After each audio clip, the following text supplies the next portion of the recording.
A millionaire CEO stops to help a pregnant stranger in a parking lot, not knowing this chance encounter would lead him to the kind of love money can't buy. But before we dive into the full story, let me know where you're watching from and what time it is. Now, subscribe to the channel and let's get started. The wind was bitter that evening, sweeping across the parking lot of a nearly deserted convenience store on the outskirts of the city. Alex Pierce, CEO of Pierce Innovations, a powerhouse in the tech world, wasn't supposed to be there that night. In fact, his board members, his driver, and even his personal security detail believed he was at an exclusive gala downtown, mingling with celebrities and politicians discussing lucrative ventures. But in one of those unexplained twists of fate, Alex decided he needed to take a drive alone, to clear his head from the constant pressures that came with being a self-made millionaire.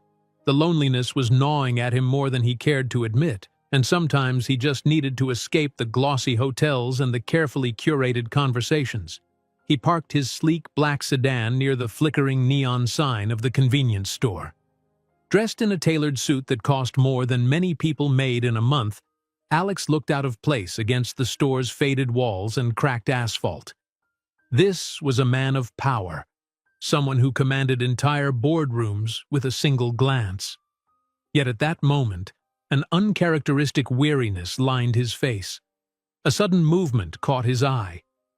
At the far edge of the parking lot, near a battered old hatchback that had clearly seen better days, stood a young woman. She was hunched over the hood of her car, struggling with what looked like a lug wrench and a flat tire. Even from a distance, Alex noticed that she was visibly pregnant, her round belly unmissable beneath an oversized jacket. The bright fluorescent lamp overhead flickered and buzzed, illuminating just how exhausted she seemed, hair plastered to her forehead from the chilly wind. For a moment, Alex stayed in his car, his instincts in conflict. He knew how it looked, an imposing stranger stepping out at night to approach a lone pregnant woman. Yet something in her posture, in the way she kept pressing her palm against her lower back, told him she desperately needed help. The swirl of responsibilities waiting for him at his penthouse no longer seemed important. His world of million-dollar deals, lavish parties, and polished niceties receded into the background as he felt a pull he couldn't quite name. He stepped outside into the cold. The wind whipped at his jacket, sending a slight shiver down his spine, but he strode toward her with measured steps. The neon sign crackled above them, casting both of their figures in a wavering glow. When she heard his footsteps, the woman looked up with wide eyes. For a split second, there was fear in her gaze, fear that quickly gave way to cautious relief once she realized he wasn't a threat. Do you need help?" Alex asked, his voice quiet. He was mindful not to sound too abrupt, painfully aware of how vulnerable she might feel. The words were simple, but they carried a surprising gentleness that was at odds with his usual commanding tone in the boardroom. She hesitated, gripping the lug wrench tightly. "Yes," she finally admitted, her cheeks reddening either from the cold or embarrassment. I have a spare tire, but I can't seem to get these lug nuts loose, and there's nobody else around." She glanced around the empty lot as if hoping someone else might appear and help so she wouldn't have to rely on this towering stranger in a tailored suit. Alex offered a reassuring smile. "Let me take a look." He quickly moved into action, kneeling by the flat tire. The truth was, he wasn't exactly used to doing his own manual labor. He could barely remember the last time he'd changed a tire himself. But something about this moment, about stepping out of his bubble of wealth, felt oddly refreshing. He felt more alive than he had in months, maybe even years. As he worked, the woman, her name was Tessa, she said, leaned against the side of her old car. She tried to help, but Alex gently insisted she rest. In normal circumstances, she would have refused help from a stranger, especially after a lifetime of having to do everything on her own. But as the baby kicked inside her, Tessa realized she didn't have the strength to argue. She watched him wrestle with the lug nuts, his expensive jacket smeared with grime, and she wondered how on earth a man like him had ended up here. Between labored breaths, Alex managed to loosen the stubborn bolts. It took a lot more effort than he expected.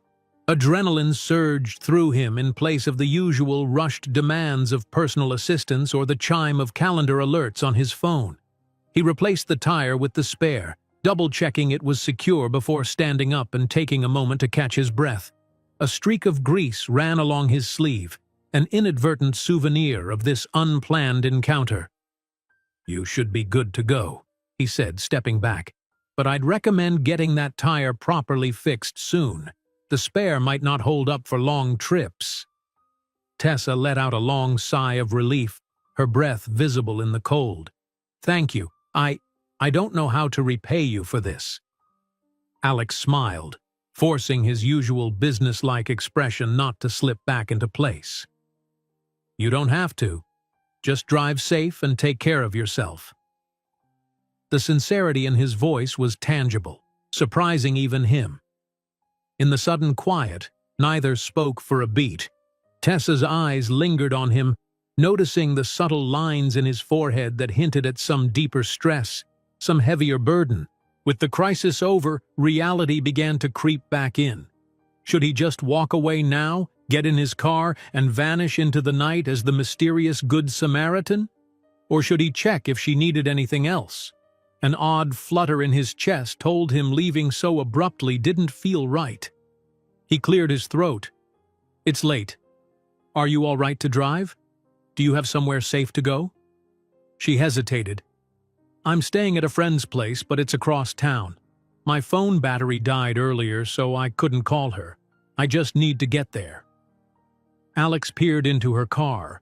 The passenger seat was cluttered with boxes, clothes, and hastily packed bags, almost like she'd been forced to move out in a hurry. A flicker of concern crossed his features. He knew that look, someone who was uprooted trying to stay afloat in uncertain waters. "Let me follow you," he found himself suggesting before he could overthink it. "Just to make sure your car doesn't break down again or that spare tire doesn't go flat in the middle of nowhere. Once you get to your friends, I'll be on my way." Tessa looked as if she might protest, pride telling her she didn't need a stranger's escort. But a mixture of fatigue and genuine gratitude washed over her. It had been so long since anyone had offered her help without expecting something in return. She nodded softly. "Thank you. Really." With that, Alex headed back to his car, ignoring the fact that his phone was vibrating incessantly with calls and messages from his office. He slid into the driver's seat but made no move to answer. Watching Tessa start her engine, he followed her out of the convenience store parking lot. The roads were nearly empty, the city's glow in the distance a reminder of the life he momentarily left behind. As they drove, he couldn't shake the feeling that this night marked the start of something bigger than either of them realized. In his rearview mirror, the bright headlights of Tessa's old hatchback stayed close, highlighting a simple truth. Sometimes the most unexpected encounters happen when we step out of our comfort zone, and they can change our lives forever. The drive across town felt longer than it was, especially under the uncertain glow of half-dead streetlights. Even from a distance behind her, Alex could sense Tessa's anxiety. Her car jerked a little each time she tried to avoid potholes, and the tension in the air was palpable. There were a million places he was supposed to be. High-profile events, prestigious after-parties, or simply at his penthouse where staff waited for his orders. Yet none of that mattered right now. Street by street, they traversed less glittering parts of the city, where Alex's world was usually a blur of neon signs advertising wealth and success. Tessa's was a collage of shuttered storefronts and peeling posters, the kind of neighborhood that had once been new and promising but had since fallen into a slow decay. It struck him how each block seemed to carry its own weight of struggle, evident in the flickering lights of the apartments, the chipped paint on old fences, and the stray cat darting under a rusted car. At one intersection, Tessa's hatchback nearly stalled. Instinctively, Alex's breath caught in his chest. He slowed down, keeping enough distance in case she needed a push, or worse, if the spare tire gave out. But Tessa managed to keep the car going, and Alex exhaled in relief. Something in him couldn't bear the thought of leaving her alone if anything else went wrong. Eventually, Tessa pulled onto a side street that was eerily quiet. Alex followed, double-checking that no one suspicious was hanging around. He parked a short distance away, taking care not to look too intrusive. It wouldn't do her any good if she felt crowded or overwhelmed by his presence. He watched her step out of the car, carefully balancing one hand on her belly, the other on the door frame. Even though the immediate crisis was over, her posture still radiated fatigue and wariness. When he saw her searching for something in her purse, perhaps keys or a phone, Alex got out of his sedan. The sidewalk was cracked, a single lamppost casting a weak, sickly yellow circle of light. Beyond that circle lay doorways swallowed by shadow. A few windows were illuminated, but all seemed shut tight, with curtains drawn. Tessa gave a small jump when she noticed him, clearly not expecting him to pop up so close. A second later, she relaxed and managed a grateful half-smile. "Thank you for following me," she said in a voice that carried the last remnants of adrenaline. "I was worried that spare tire might go, but we made it." Alex nodded politely. "I'm glad you got here safe. So this is your friend's place?"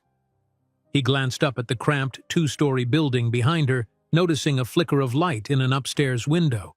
She shifted on her feet, hugging her jacket closed. "Yeah, well, it's where I'm staying for now." Her eyes flickered across the apartment's windows, then lowered. "It's not exactly mine. My friend said she could let me crash here for a couple of weeks, but she works odd hours. I'm hoping she left a key hidden somewhere, or maybe she's already inside." Alex could tell from her tone that the situation was temporary at best. He remembered how her passenger seat was loaded with random belongings. He didn't press, but curiosity tugged at him. She was pregnant, alone, and evidently living out of boxes. The father of the child wasn't in the picture, at least not visibly. It caused a small ache in his chest, something he hadn't felt in a long time. Tessa rummaged around the foot of the front stoop, overturning an empty flower pot, looking beneath a doormat, then checking the molding above the door. With every failed attempt, her expression grew more anxious. Finally, she let out a sigh that seemed to contain days' worth of exhaustion. "No key," she mumbled, glancing at her phone. "And my phone's dead, so I can't even call her." She hesitated, then looked at Alex with an apologetic shrug. "I'm so sorry, but could I maybe use your phone for a second, to see if she'll pick up?" He was already pulling the device from his pocket. "Of course." His phone was still buzzing from missed calls and texts. He could see the notifications piling up, but he handed it over without a second thought. For the first time that night, it occurred to him that in his world, people usually wanted to talk to him because they wanted something: money, approval, deals.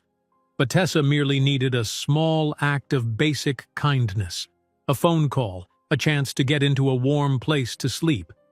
As Tessa stepped away to make her call, Alex lingered near the railing. The wind whipped past, rattling the battered sign of a corner store in the distance. He could hear Tessa's side of the conversation. "Hey, it's me. Yeah, I got here, but no, I know it's late. I'm outside. No key, I see. Right, it's okay. Yeah, I understand. Sure. I can figure something out." She hung up, and the look on her face told Alex enough before she said a word. "She had to head out of town unexpectedly," Tessa explained with a shaky exhale. "Family emergency. She forgot to leave the key, and she's hours away now." A pang of sympathy coursed through Alex. This was the sort of fiasco that seemed to stack up when life was already going badly. He couldn't let her just stay out here in the cold. Even if she wasn't pregnant, he wouldn't have been able to walk away and sleep soundly, knowing he left a lone woman with nowhere to go. He cleared his throat, trying not to sound pushy. "If you can't get in tonight, you might want to consider a hotel, at least for now." Her eyes flashed with concern, and he hastily added, "I'm not suggesting a 5-star suite or anything. Just somewhere you can rest. If money is an issue, I can cover it.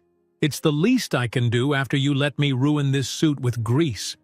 He tried for a light-hearted smile, but he could see Tessa's pride wrestling with relief. A pause. She bit her lip, glancing at her car as though considering sleeping in it. But exhaustion and the steady ache in her lower back convinced her otherwise. "I don't want to impose," she began carefully. "You've already done enough for me tonight." Alex wanted to assure her it wasn't an imposition, that he had more than enough resources to help. But he knew too well how painful it could be for someone to accept help, especially in front of a near stranger. "Think of it as a short-term solution, a safe place to rest for the night. You can meet your friend tomorrow or see if there's another way to get in. It doesn't have to be more complicated than that." She inhaled and let the breath out slowly, wrapping one protective arm around her belly. "Okay," she whispered. "Thank you. I'll pay you back, though, once I get things settled." He nodded, fully aware that he didn't need the money, but also knowing better than to argue about it. "All right, let's find a spot. I think there's a motel a few blocks from here. Looks decent from the outside, at least." They returned to their cars and Alex typed the address into his navigation system. He waited until Tessa pulled ahead so he could trail her. The roads were emptier now than they had been, and the hush of the late hours seemed deeper. Even the city's distant humming had lulled to a near silence. When they reached the motel, a modest place with a flickering vacancy sign, Alex parked behind Tessa. The building was a bit run down, the paint peeling off the sides, and a single overhead light in the parking area revealed more cracks in the pavement. But it at least appeared safe enough, with a small front office still lit. Inside, the night manager raised an eyebrow at their appearance. Perhaps the sight of a well-dressed man alongside a heavily pregnant woman at such an odd hour was unusual, but he kept his thoughts to himself. Alex swiftly handled the payment, ignoring Tessa's mild protests. She stood to the side, arms folded protectively over her coat, scanning the cramped lobby with a resigned expression.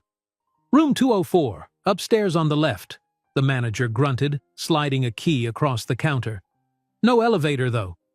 Alex offered Tessa an apologetic glance. "I'll carry your stuff," he said.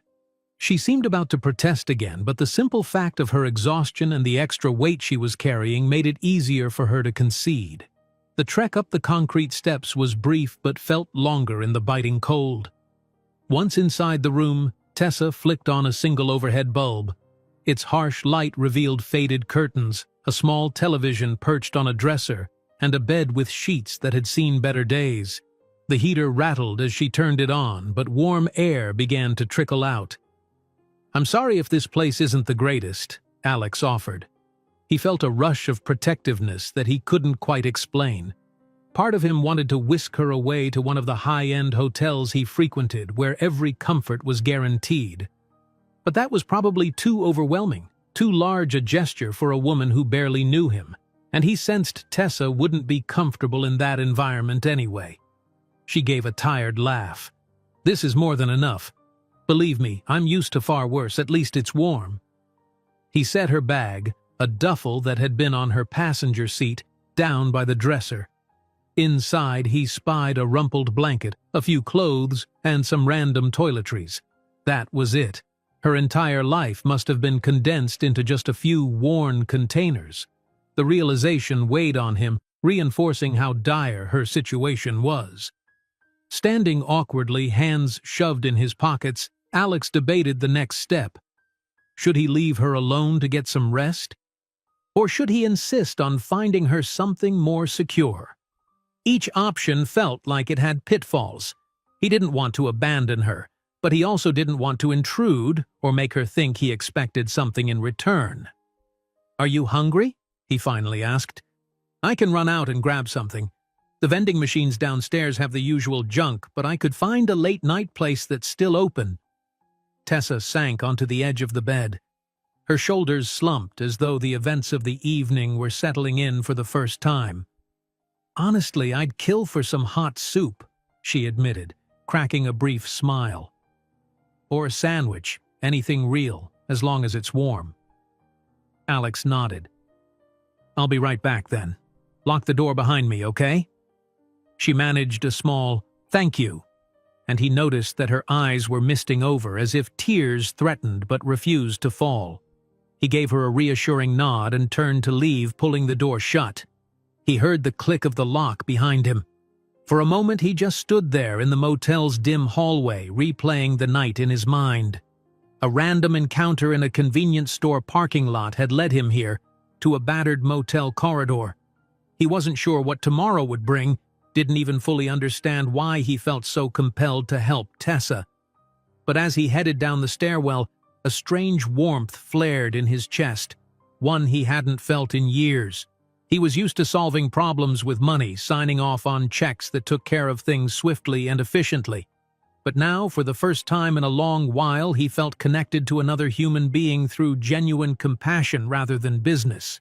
The day's tensions and missed calls suddenly seemed unimportant compared to the simple act of making sure someone was safe and fed for the night. He paused at the bottom of the stairs, listening to the hum of the vending machine in the corner. The wind rattled the flimsy windows of the lobby. He wondered if Tessa would really be okay. Something told him this might only be the beginning of a story neither of them had expected to be part of.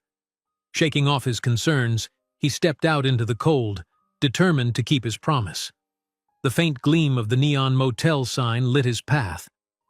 Tomorrow, he told himself, he'd check on her again. Tomorrow, maybe he'd learn more of her story. For tonight, though, he'd fetch her some hot soup. It was a small gesture, but somehow it felt monumental. The motel hallway smelled faintly of disinfectant and stale cigarette smoke. Tessa sat cross-legged on the bed, absently smoothing a wrinkle in the threadbare blanket as she waited for Alex to come back with food. She told herself not to trust so easily, that a stranger's kindness often came with strings attached. Yet something about this man was different. She couldn't put her finger on it, but there was a sincerity in his gaze that she wasn't used to seeing. A dull throb in her lower back reminded her why everything felt so overwhelming. Nearly 7 months along, her pregnancy added a constant physical weight to the emotional burden she already carried. Her shift in living arrangements, her car troubles, none of it had been in the plan. But maybe there never really was a plan to begin with, just hopes that kept falling apart one after another. If someone had told her 6 months ago that she'd be relying on the charity of a stranger in a cheap motel, she would have scoffed.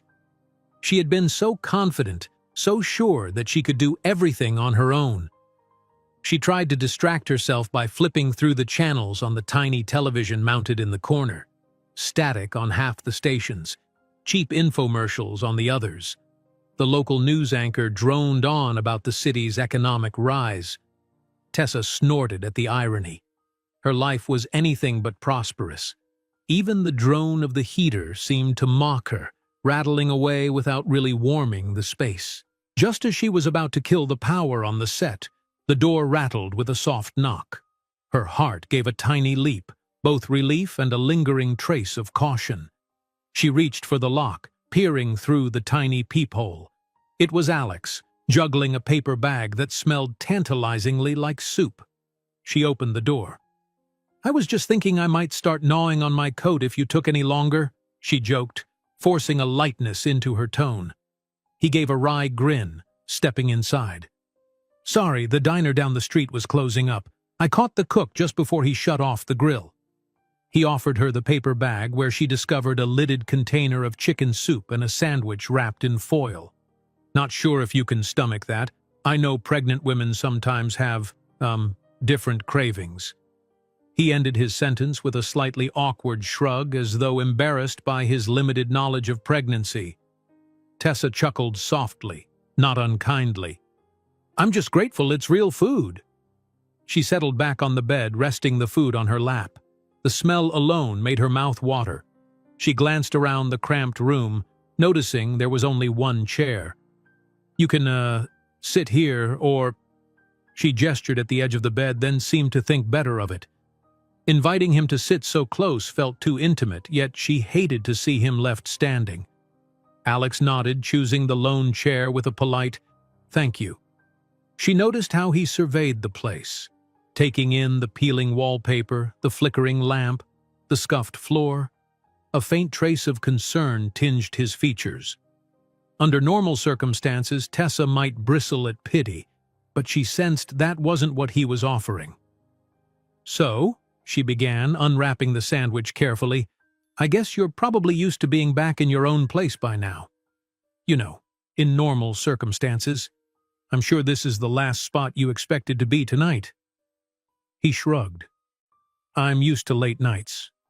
Usually they're different. Events, business dinners, that sort of thing." He didn't mention the fancy cars, the ritzy hotels, the high-profile parties.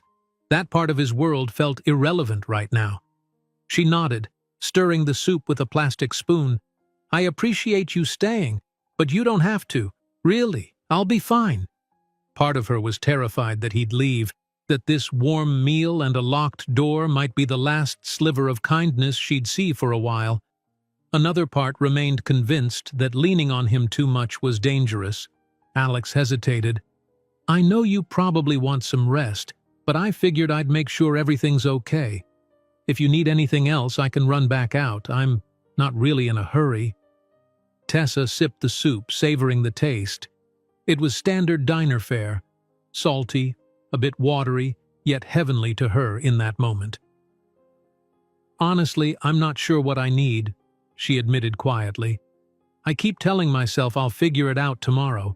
That's what I've been telling myself every night for weeks." He nodded, trying to hide the surge of empathy that tightened his throat. "What about your family?" The question was gentle, but Tessa tensed anyway. He added quickly, "Sorry, I'm not prying. Just, if you had anywhere else to stay." "There's no one," she said, forcing the words past her lips. "Parents died when I was young. I moved here for a job, but it didn't exactly pan out. Then I ended up pregnant. The baby's father left when he found out. I guess it was too much for him. And my closest friend here is the one with the spare key fiasco." She gestured around. "So, here I am." "Here you are," Alex repeated softly. The bitterness of her situation clashed with the quiet strength he saw in her. She was hurting, yes, but there was a resilience in her eyes that made him respect her all the more. A silence fell, broken only by the slurping of soup and the hum of the heater. Tessa finished half the sandwich, set the rest aside. She glanced at him.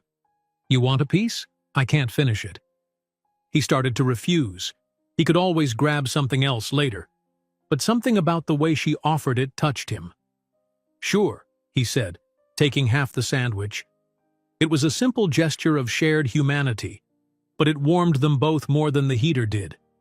Tessa studied him while he took a bite. "Your wife or girlfriend isn't going to kill you for being out so late?" she asked, keeping her tone casual. She was half joking, half probing. She couldn't picture someone as decent as Alex alone in the world. He wiped a crumb from his lip, shaking his head. "I'm not married. Haven't been in a serious relationship for a while. Work's always been my biggest commitment."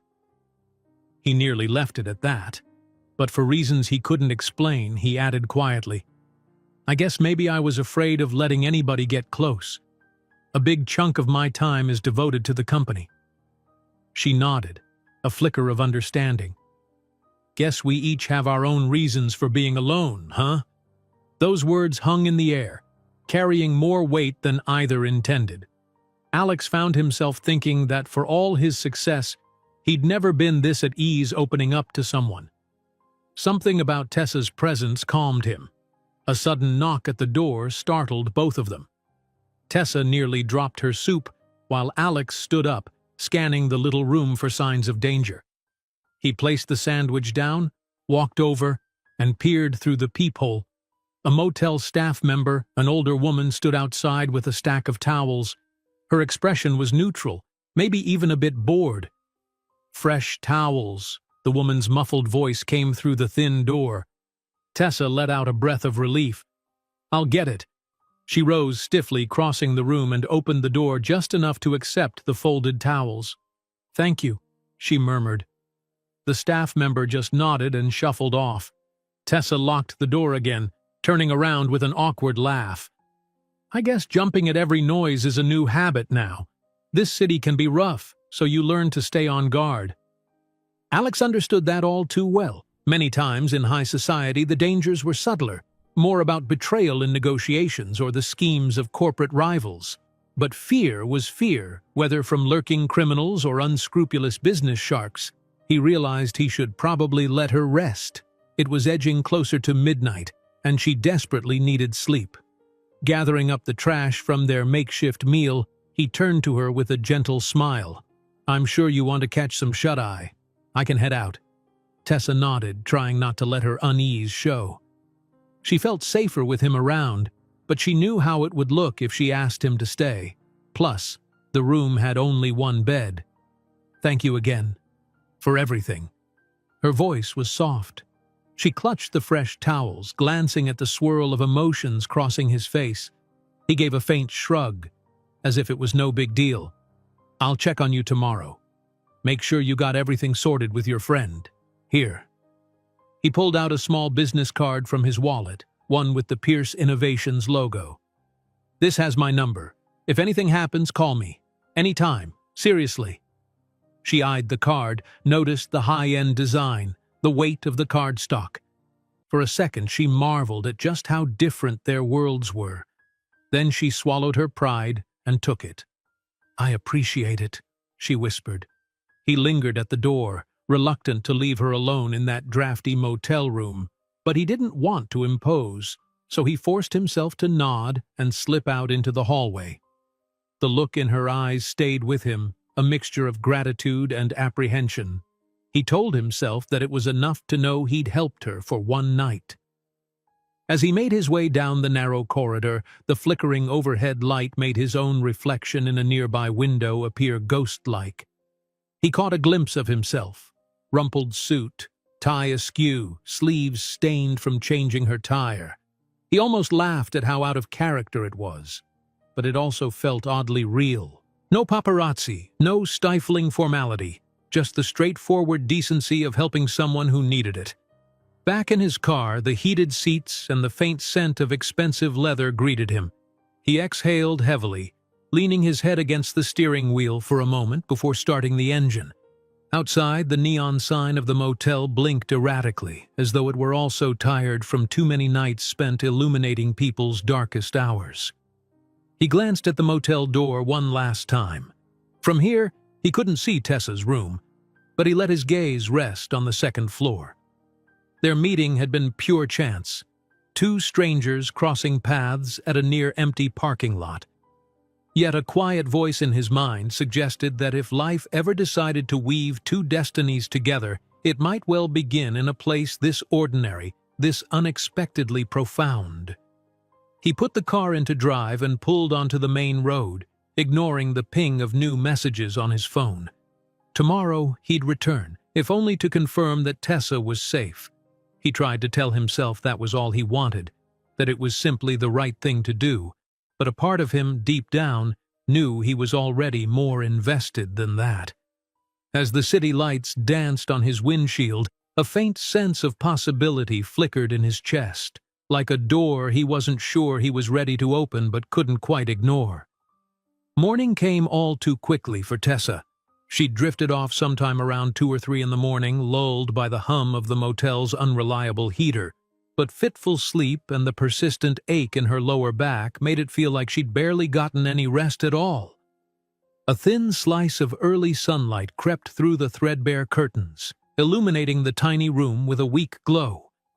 Slowly, she sat up, one hand braced on the mattress for support, the other resting on her belly as the baby gave a sleepy shuffle inside her. She wondered if, in some unexplainable way, the child sensed her stress. Maybe it was silly to think so, but she couldn't shake the feeling that her emotions and the baby's well-being were intimately linked. With a weary sigh, she swung her feet off the bed and stood up, taking a moment to steady herself before shuffling to the small bathroom. As she splashed cool water on her face, Tessa caught her reflection in the mirror. The dark circles under her eyes felt like bruises. She'd lost track of how many nights in the past few weeks she'd spent worrying about the future, about how she was going to pay for things, about what kind of life she could build for her child. there was a part of her that still bristled at the kindness Alex had shown. It reminded her too much of what she'd lost and what she couldn't offer herself. But she was also deeply grateful. Not many people went out of their way to help a pregnant stranger. Deciding to check the motel's continental breakfast, if it even had one, she slipped into jeans, tugged on a hoodie over her maternity shirt, and crept into the hallway. The carpet felt sticky under her worn sneakers, and the overhead lighting buzzed with that same dull flicker that always made her want to squint. Yet as she descended the stairs, she could smell something faintly resembling coffee.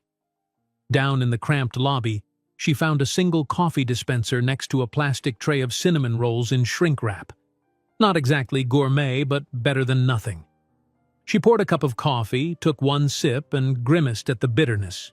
With no milk or sugar in sight, it was all or nothing. Setting the cup aside, she snagged a cinnamon roll and decided that would have to do for now. She made her way outside, grateful for the fresh air that replaced the stale motel scent.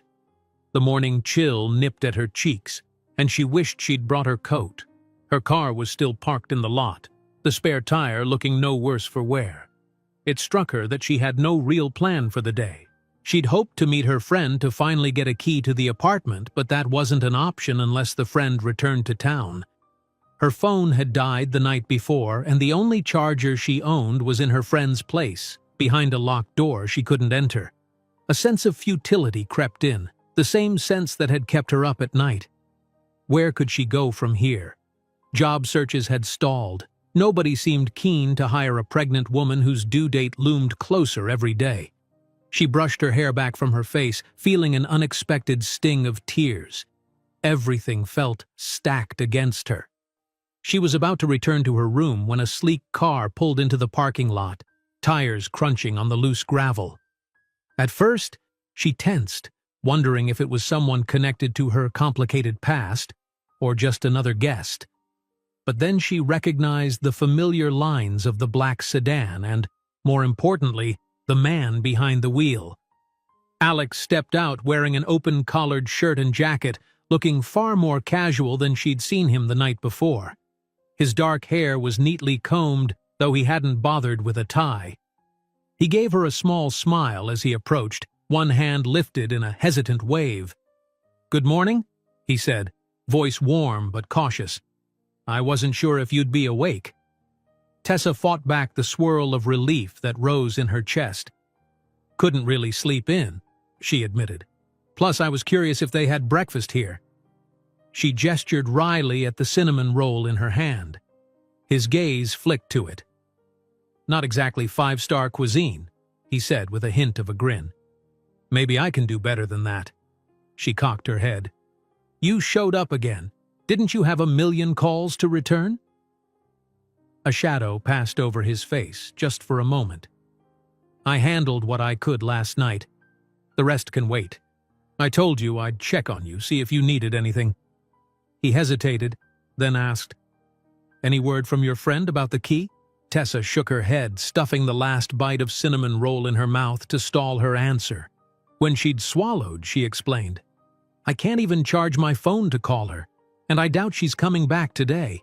She said it might be a few days, some family emergency out of town." Alex rubbed his chin thoughtfully, glancing at her car. "So you're stranded here," he summed up. She shrugged, not wanting to admit how dire it felt. "I guess so. It's not ideal, but—" Her voice trailed off, and she cursed the hint of tremble that threatened to creep in. "I'll figure something out, that's what I do." He studied her for a moment, then smiled gently. "Are you hungry for something real? There's a decent cafe about 10 minutes from here. I could buy you breakfast and we can talk about a plan, if that's okay with you." Her pride flared, but the smell of stale coffee in the motel lobby and the taste of processed sugar in her mouth reminded her how little she had. She also recalled the baby's gentle kick, as if urging her to accept help. I guess that would be nice," she managed, pulling the hoodie tighter around her shoulders to stave off the cold. He motioned toward his sedan. "We can take my car or we can meet there. It's your call." She checked her car's fuel gauge, still barely a quarter tank. "Let's just go in yours, if you don't mind," she said quietly. "I'll lock mine up. No one's likely to bother it." In truth, she didn't want to waste the gas she had. She also wasn't sure how reliable that spare would be for more driving. Alex nodded, unlocking his own door. Tessa slid into the passenger seat, feeling the immediate contrast of plush leather and well-maintained warmth. She looked briefly at her reflection in the side mirror, noticing how drawn her face was, how out of place she seemed in such a refined environment. Alex started the engine, pulling out of the lot with practiced ease. Neither spoke for the first few minutes. Tessa gazed out the window at the passing streets, wondering if the day would bring any sort of resolution or if this was just another respite in a series of challenges. The cafe Alex had mentioned turned out to be cozy, a small, family-owned spot nestled on a quieter street. Painted a cheerful yellow, it had big windows letting in natural light, and a handful of potted plants lined the entrance. A chalkboard by the door read, "Morning Special, Omelette plus Coffee for $5.99. Inside, the smell of fresh pastries and brewed coffee instantly brightened Tessa's spirits. They slid into a booth along the wall, the seats covered in slightly worn turquoise vinyl. A waitress bustled over, handing them menus, and Alex immediately ordered coffee for himself and water for Tessa, glancing her way to see if she objected. "Water's fine," she said, forcing a small smile. She looked at the menu, eyes lingering on the breakfast specials. Everything looked tempting, but she kept zeroing in on the cheapest options. She caught Alex's gaze on her and flushed. "I'm not used to ordering anything fancy," she explained, embarrassed by the hunger that gnawed at her stomach. He gave a reassuring nod. "Order whatever you want, please." She settled on a modest omelette and whole wheat toast, but Alex insisted on adding a side of fresh fruit, too. When the waitress walked away, Tessa pressed her lips together, feeling the strange mixture of gratitude and discomfort that had become all too familiar in the past 24 hours. Alex watched her carefully. "You said last night that you came here for a job, but it fell through. What kind of work were you doing before?" She set the menu down, threading her fingers together on the table. "I worked in retail mostly. Then I got into a receptionist position at a small real estate office back in my hometown. I was hoping to land something similar here. Office work, front desk, something stable. But with the baby coming, I guess employers see me as a risk. They'd rather hire someone who won't need time off soon." Alex's brow furrowed. He'd rarely considered how complicated hiring decisions could look from the other side. As a CEO, he heard about regulations and HR policies, but in his stratosphere, this kind of story was never personal. "That's awful," he said softly, meaning it. "You deserve a chance, especially now. Have you tried any temp agencies?" Her eyes clouded. "A few. They either have positions that require standing on my feet all day or certain hours I can't manage anymore. It's a tough spot." The waitress returned with their coffees, placing them gently on the table alongside a small pitcher of cream and sugar packets. Alex thanked her, taking a moment to stir a dash of cream into his mug. His mind was already turning over possibilities. He had a huge network of contacts, from law firms to marketing agencies. Maybe he could ask around, discreetly of course, to see if someone needed a receptionist who could transition to remote work after the baby was born. But he wasn't sure how Tessa would feel about him meddling in her personal life. Instead of diving into that right away, he offered a neutral question. What about the baby's father? Did he help at all before he left? Her lips tightened, eyes dropping to the table. "No," she said after a moment, "and I don't expect him to. It's probably better this way. He was never the type to stick around." Alex could only nod, uncertain how to respond. There was a protective fury that sparked in him, imagining someone who'd walk away so easily from his own child. But Tessa didn't need him to rage about it. She needed practical solutions. The waitress arrived with their plates, setting an omelet heaped with vegetables in front of Tessa, along with toast and a small bowl of fruit. Alex had chosen a stack of pancakes with scrambled eggs on the side. The sight of all the food made Tessa's stomach rumble audibly, and she couldn't help a shy smile at Alex as she picked up her fork. "It smells amazing," she murmured, cutting into the omelet. As soon as she tasted it, she couldn't help letting out a small sigh of delight. Real food, something more substantial than motel pastries or instant noodles, reminded her that even small comforts could feel monumental when life was uncertain. They ate in companionable silence for a few minutes, the cafe's warm atmosphere lending a sense of momentary peace. Tessa felt energy returning with each bite. Across the table, Alex observed her with quiet interest, noticing how her gaze softened each time she patted her belly as if to assure the baby that nourishment was finally coming. After finishing his pancakes, Alex leaned back, letting the coffee's warmth settle in. "So," he said gently, "what's your plan for today? We can try to get you back into that apartment if your friend can mail the key, or—" She chewed her lip. "I could see if the landlord might help, but I'm not on the lease. I don't think they'd just hand over a spare. And my friend's out of town, so mailing a key won't help me until it arrives days later. That still leaves me in a motel until then, draining whatever savings I have left." He nodded thoughtfully. "We need a short-term solution that doesn't cost a fortune." A beat passed before he added, "Look, I know this might sound strange, but I have a guest house on my property. It's separate from the main house, has its own entrance, bathroom, little kitchenette. I use it occasionally for visiting employees or relatives. He caught himself, lowering his voice. "You could stay there for free, at least until your friend comes back and you can get into that apartment. Or until you figure out a better plan." Tessa blinked, the unexpected offer leaving her momentarily speechless. She set her fork down, glancing at her nearly empty plate as if it might offer guidance.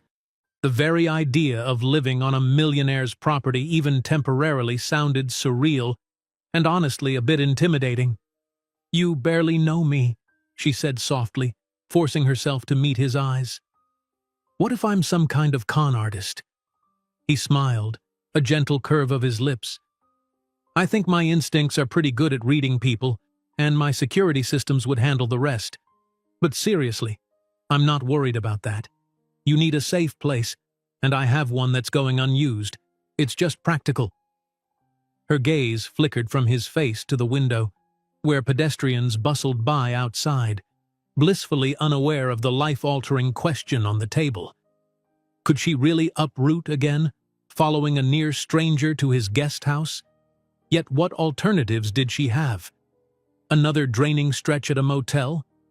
Or nights sleeping in her car if her funds ran out? She swallowed hard, placing a protective hand on her belly. The baby moved gently, almost as if giving a nudge of encouragement. Tessa exhaled, letting her shoulders relax. "It feels like a lot," she admitted, her voice trembling just a bit. "But thank you for offering. Let me think about it. It's just, I'm not used to people doing this kind of thing without expecting something in return." Alex understood the subtext immediately. "I get it. You don't trust me yet. That's fair. We can head over there, and if at any point it feels off, I'll drive you right back here. No questions asked. And—" He raised both hands as if in surrender. "I promise. I really do just want to help." She saw sincerity in his eyes, the same sincerity that had prompted him to change her tire hours before. For reasons she couldn't quite name, she believed him. Maybe it was the fact that he'd shown up again, or the worry lines she saw on his face that reminded her he was human too, not just some distant figure of wealth. "All right," she whispered, giving a tiny nod. "Let me check out of the motel and we'll give it a try." Relief flooded his features, but he kept his tone even. "Okay, we'll finish breakfast, then get you packed up." He paused, searching her expression. "Thank you for trusting me, Tessa."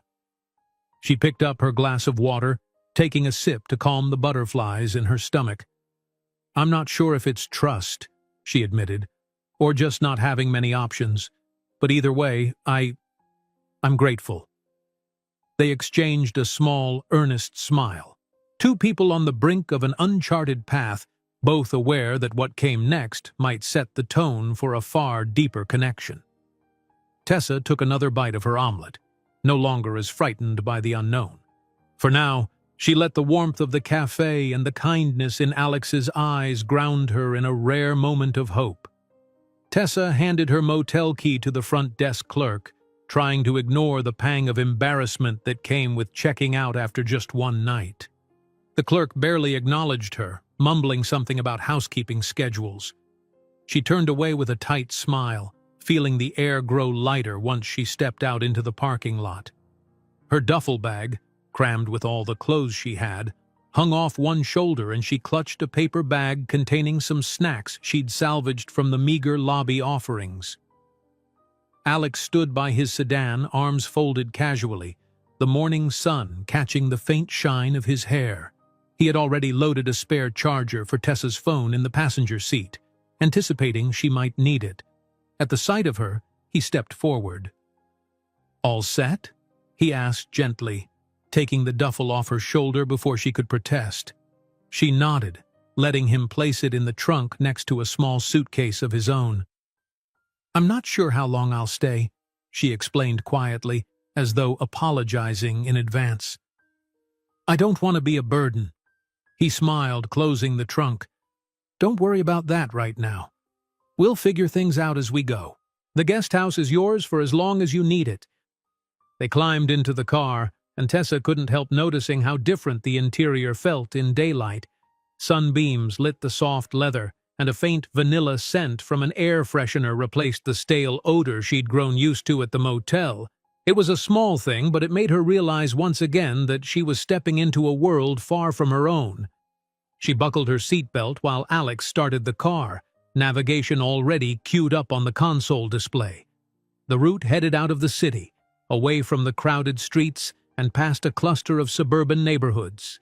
Buildings gave way to broader roads lined with tall trees, and the hum of the engine was almost soothing in the silence that fell between them. Halfway through the drive, Alex cleared his throat. "I should warn you, my property's a bit out of the way. I needed space and privacy after things got, well, hectic with my company." Tessa glanced at him. "You must be pretty high up. At your job, I mean." He hesitated, as if weighing whether to explain. I actually run the company, Pierce Innovations. We do tech solutions, software, hardware, robotics, that kind of thing. I started it from scratch. It grew faster than I expected." She took that in. On some level, she'd guessed he was wealthy, but hearing it confirmed gave her a jolt of awe and unease. "That's impressive," she managed. "So you're the CEO?" "Yeah," he said, eyes on the road. "But it's not always glamorous. Sometimes it's too many meetings and not enough real interaction with people. He stopped short, seeming unsure how much to reveal. "Look, anyway, the guest house is just a small cottage. You won't be bothered by staff or anything. I do have security on the grounds, but they mostly keep to themselves." As the car navigated a final stretch of winding road, Tessa's stomach fluttered. The surroundings changed to wider plots of land, each with tall hedges and wrought iron gates. Finally, Alex slowed in front of a discreet gate flanked by tall evergreens. He pressed a button on the console, and the iron gate slid open silently, revealing a driveway that curved out of sight behind thick hedges. Tessa peered through the window, noting the manicured lawns and neat rows of bushes. It was beautiful, more than she'd expected. The driveway wound past a large fountain where water gently cascaded over smooth stones. On the left stood a spacious, modern-looking house with large windows and a minimalist design.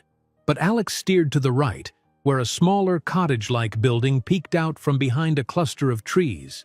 It was still bigger than most apartments Tessa had lived in, with ivy climbing parts of its exterior walls and a small patio out front.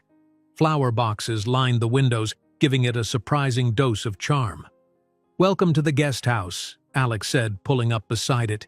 He shifted the car into park, then turned to her. "Let's take a look." She followed him out, heart pounding. The land felt almost unreal, like something out of a magazine spread. Birds chirped in a nearby oak, and the breeze carried a hint of jasmine. As they approached the front door, Tessa noticed Alex insert a key code into a discreet lock panel. A soft beep, and the door clicked open. Inside, the space was bright with natural light from tall windows. The living area featured a small sofa, a coffee table, and a kitchenette along one wall. There was a door that presumably led to a bedroom, and Tessa glimpsed another door that likely opened into a modest bathroom. It was cozy but modern, with simple, neutral decor. Everything looked impeccably clean, from the gleaming countertops to the carefully vacuumed carpet. Tessa set down her paper bag, feeling suddenly shy. "This is really nice," she breathed. "A lot nicer than I deserve." Alex frowned slightly. "Don't say that. You deserve safety and comfort as much as anyone." Her cheeks colored. She didn't argue. She was too overwhelmed by relief and the warmth of having a real place to lie down without the looming fear of checkout times. With a deep breath, she ventured further in, running her hand over the back of the sofa. "You said it's mostly used for guests?" "Sometimes business associates stay here if we're working on a project and need privacy, or if family visits from out of town. But that rarely happens these days." He gave a light shrug. "It's been empty for a while." She paused at the bedroom door, pushing it open. The bed inside was a queen size, with crisp white sheets and a neatly folded duvet at the foot. A small dresser and a standing lamp occupied opposite corners. She almost laughed at how surreal it felt to see such a perfect setup just waiting for her. The concept that she could spend the night here, rent-free, felt like stepping into someone else's life. "You can put your clothes in the dresser," Alex offered, gesturing to the piece of furniture. "And there should be extra blankets in the closet. Bathroom's through there," he added, indicating a door on the far side of the room. Tessa nodded, examining each detail as if she might wake up and find it gone. "Thank you," she said, voice tight with emotion. "I don't know how to repay you." He put up his hands in a mild protest. "Honestly, you don't need to worry about that. Let's just get you settled and make sure you and the baby are comfortable. Then we can talk about next steps." She swallowed, running a protective hand over her belly. The baby gave a little kick, as if seconding Alex's plan. "All right," she whispered, forcing herself not to dwell on guilt or suspicion. Maybe good people did exist, people who wanted nothing in return. Alex cleared his throat. "I have a meeting at my office later this afternoon, so I'll head out in a bit. But you're free to walk around the grounds if you like. There's a small garden path behind the guest house. Just be sure to stay within the gates so security doesn't freak out. They're not used to visitors here." She couldn't help a small smile. Garden path. Right. Her imagination conjured images of fancy garden parties, though the cozy landscaping outside suggested something far simpler. They stood there in companionable silence for a moment, neither entirely sure how to proceed. Finally, Alex spoke again, gentler this time. "I know this must be overwhelming. If you need anything, groceries, clothes, or just someone to talk to, call me. My staff can bring things to the main house if necessary, and I'll bring them over. Or you can text me if that's easier." Tessa nodded, recalling she still had his business card. "I'd appreciate a phone charger if you don't mind. The only one I have is locked up back at my friend's place." He smiled. "I actually brought a spare. Let me get it from the car." She followed him back outside, the bright sun a pleasant contrast to the mild chill that still lingered in her bones. The short walk to his sedan reminded her how carefully her life had changed in the last 24 hours. She'd gone from stranded in a motel to living, temporarily she reminded herself, on the estate of a tech billionaire. Alex retrieved the charger from the trunk and handed it to her. "Here, it's a universal type, so it should work with your phone." "Thank you," she said again, feeling the words growing repetitive but not knowing how else to convey her gratitude. He shrugged, seeming almost bashful. "I need to get to the office soon, but are you going to be okay here for a few hours on your own?" "I think so." She looked around the property, letting the lush greenery and the quiet sense of calm fill her senses. I'll probably just unpack, take a nap if I can. He checked his watch, his expression softening. That sounds good. If you get hungry, there should be some basics in the kitchenette. Milk, bread, eggs. I'll pick up more groceries tonight. She nodded, cradling the charger to her chest. Okay, drive safe. Will do, he assured, stepping around to the driver's side. Then, as if compelled by a sudden thought, he paused. Tessa, I'm really glad you let me help. I know it's not easy to trust someone you barely know. Her gaze dropped to her shoes. I guess sometimes you just have to take a leap, especially when you're out of options.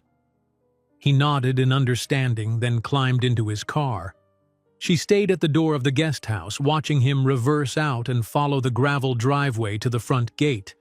The moment his sedan disappeared behind the hedges, the place felt different, quieter, more hers to discover. She exhaled a breath she hadn't realized she was holding, then turned to go back inside. In the living room, she set up her phone on the charger, waiting for it to power up. As she sank onto the sofa, the plush cushions seemed to cradle her every worry. Her eyes drifted shut for a moment. She couldn't remember the last time she'd felt this safe, even if it was all so new. The faint beeps of her phone coming back to life pulled her from the edge of dozing. She saw multiple missed messages from her friend, apologizing once again for running off and forgetting to leave the key. I'm so sorry, T. One message read, My aunt's really sick. Might be another week before I'm back. Hang in there, love you. Tessa sighed, resting the phone on her belly. Another week, at least. Could she really stay at Alex's for that long? Anxiety fluttered in her stomach. She couldn't impose for that long. Could she? But she also had no better alternative. As she considered her options, she felt the gentle thump of the baby's foot. Leaning her head back on the sofa, she closed her eyes, letting exhaustion wash over her. Tomorrow or the next day might bring fresh challenges. But for right now, she could rest in a place of unexpected peace. The late morning sun filtered gently through the curtains, and for once, Tessa allowed herself the rare luxury of sleeping in. She drifted in and out, her dreams a hazy mix of motel corridors and quiet tree-lined driveways. At some point, the tension that had nested between her shoulders began to ease, as if the soft sheets and tranquil air whispered that, at least for now, she was safe. When she finally stirred for good, the small clock on the bedside table showed 10:30. Still early compared to the rest of the world's schedules, but late for someone who usually rose at dawn to scour job listings or figure out her next move. She yawned, pressing a hand to her belly in a comforting gesture. The baby responded with a fluttering kick, and Tessa smiled, imagining that the child sensed her calmer heartbeat. She slipped out of bed, toes brushing the plush carpet. The guest house was eerily quiet, but the silence felt protective rather than oppressive. Outside the bedroom, she found the kitchenette area just as Alex had described. A carton of eggs in the mini-fridge, a loaf of bread on the counter, plus some basic pantry items. Curious, she checked the cupboards. There were plates, cups, a few pots and pans. Enough to make a decent meal if she wanted. Her stomach rumbled faintly, reminding her that breakfast at the cafe had been hours ago. She considered cooking, but the thought of rummaging through someone else's space still felt a bit intrusive. Instead, she settled for toasting a slice of bread and scrambling 2 eggs.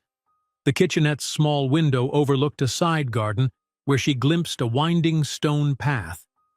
Far beyond, she saw the main house in the distance, sleek and modern, a stark contrast to the cottage's ivy-covered walls. Eating by the window, she watched a couple of birds pecking at seeds in a flower bed. The simple scene soothed her.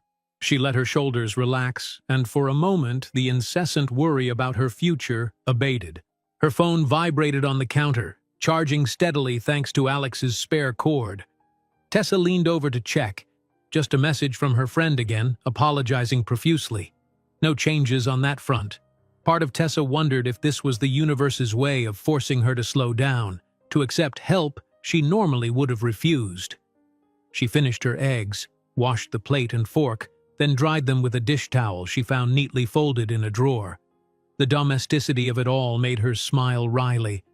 Less than 24 hours ago, she'd been in a cramped motel, dreading the dawn. Now she was in a sunlit kitchen, safe enough to hum a little tune while she tidied up. The baby kicked again, a bit stronger this time. She set the dish towel down and placed both hands on her belly. "We're okay," she murmured softly. "At least for now, we're okay." It felt like a promise, to herself, to the baby, and maybe even to the unexpected benefactor who'd opened his home to her. After cleaning up, she explored the guest house more thoroughly.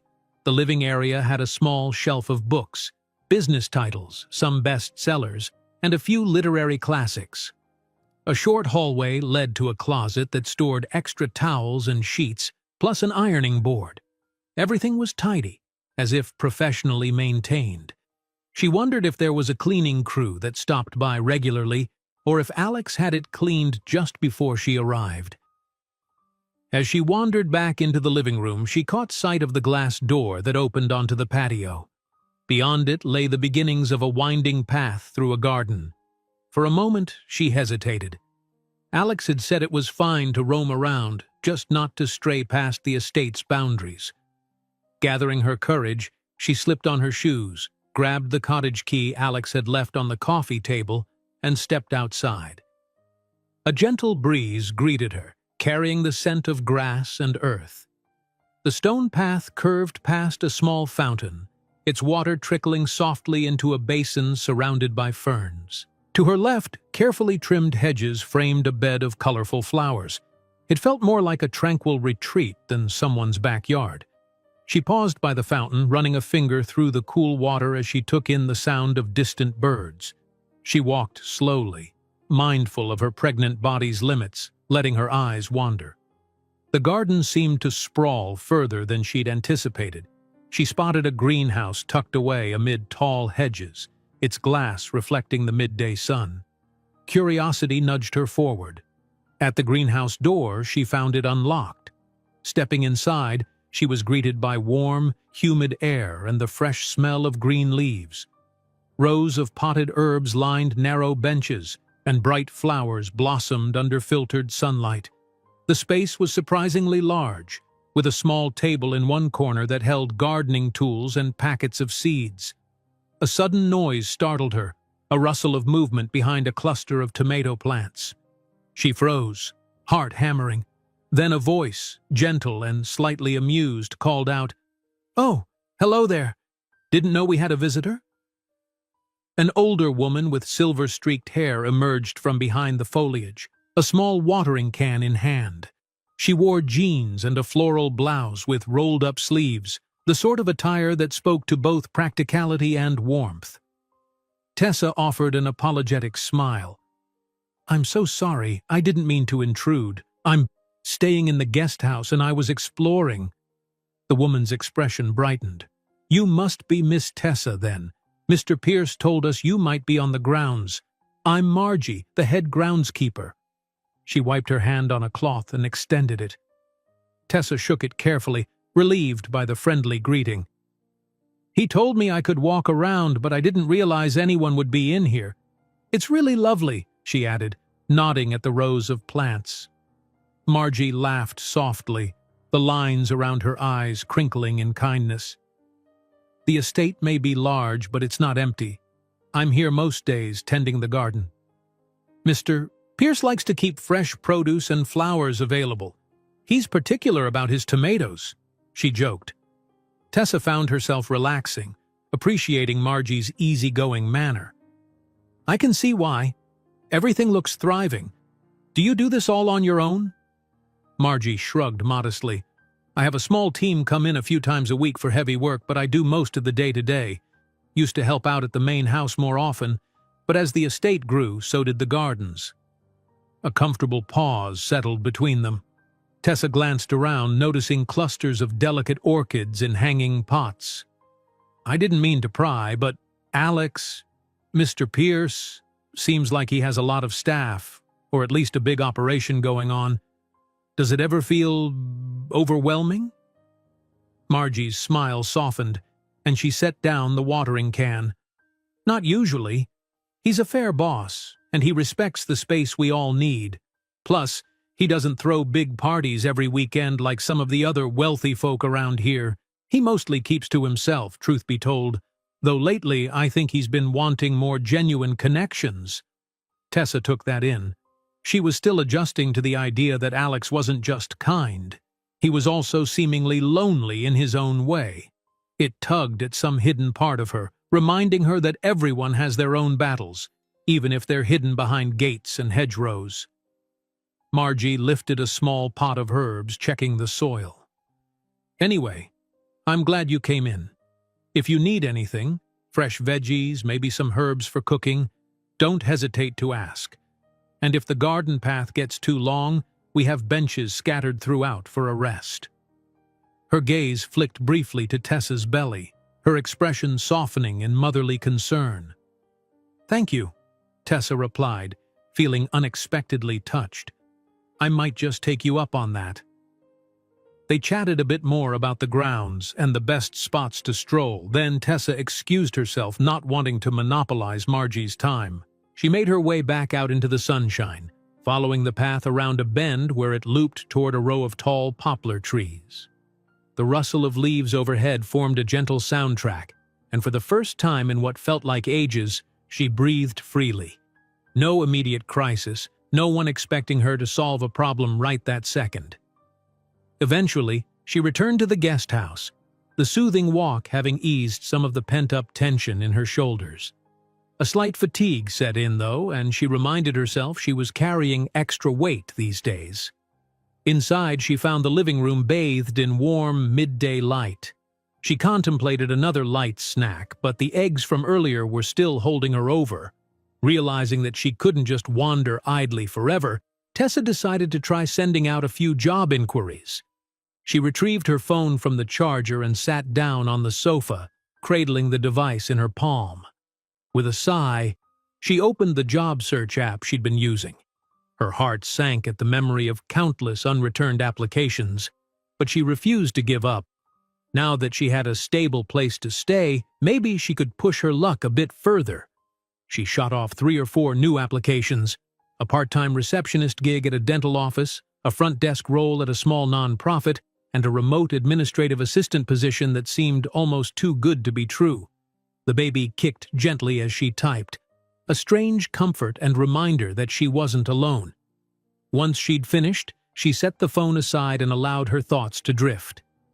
If she managed to land a job, it might give her the boost to afford a better living situation.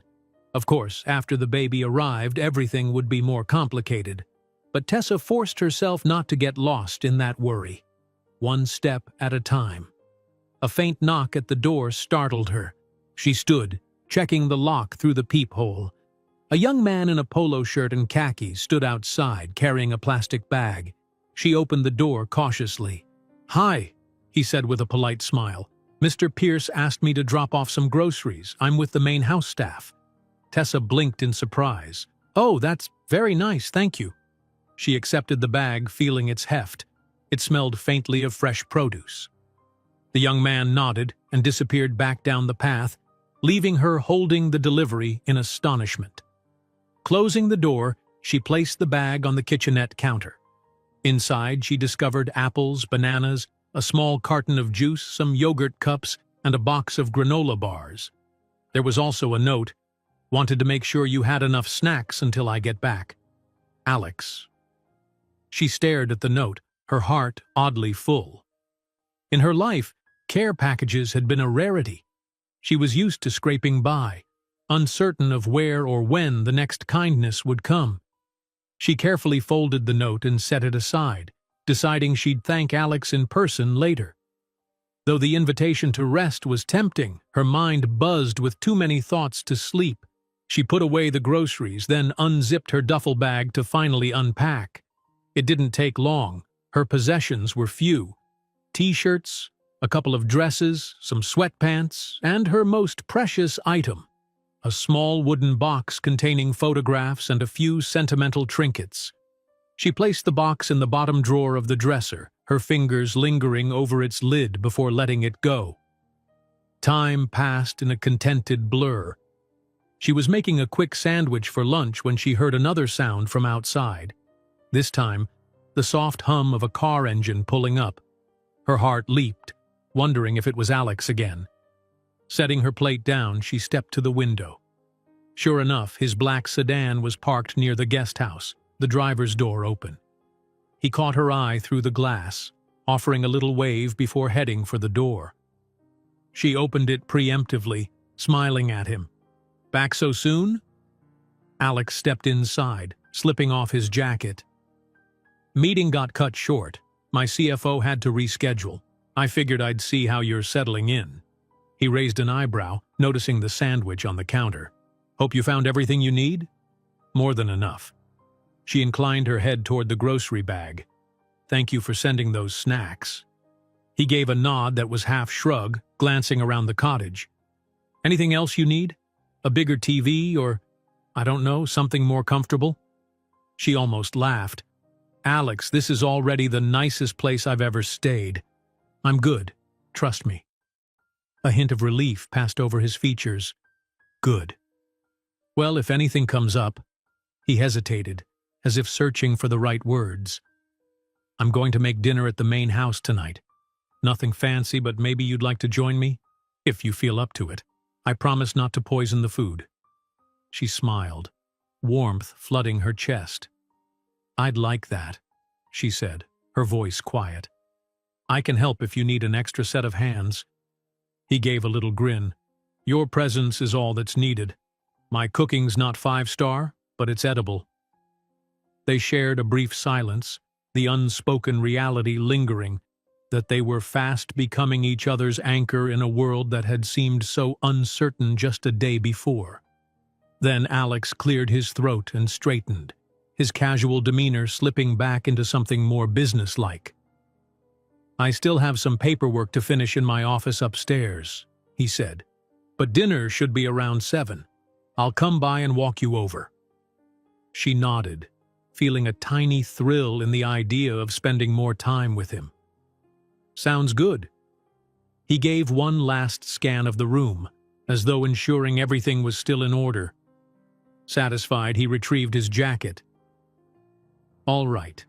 I'll see you in a few hours." With a faint smile, he slipped outside, leaving Tessa to the comforting solitude of the guest house. She stared at the closed door for a long moment, her sandwich forgotten on the counter. It was impossible to ignore the sensation that her world was shifting under her feet, quickly, but not necessarily in a bad way. Outside, the gentle hum of life on Alex's estate continued as it always had, and inside her heart, something new and hopeful was beginning to bloom. By 6:30, the late afternoon sun slanted through the trees, painting long golden stripes across the guest house floor. Tessa stood in front of the small mirror in the bedroom, brushing her hair and trying not to overthink the evening ahead. She told herself it was just dinner, 2 people sharing a meal in a big, fancy house. There was nothing inherently nerve-wracking about that. Yet she couldn't deny the flutter in her stomach that rivaled the baby's occasional kicks. She'd spent the afternoon calmly arranging her few belongings, sending out more job applications, and even napping a bit. But now that dinner approached, her nerves buzzed with anticipation. This wasn't a date.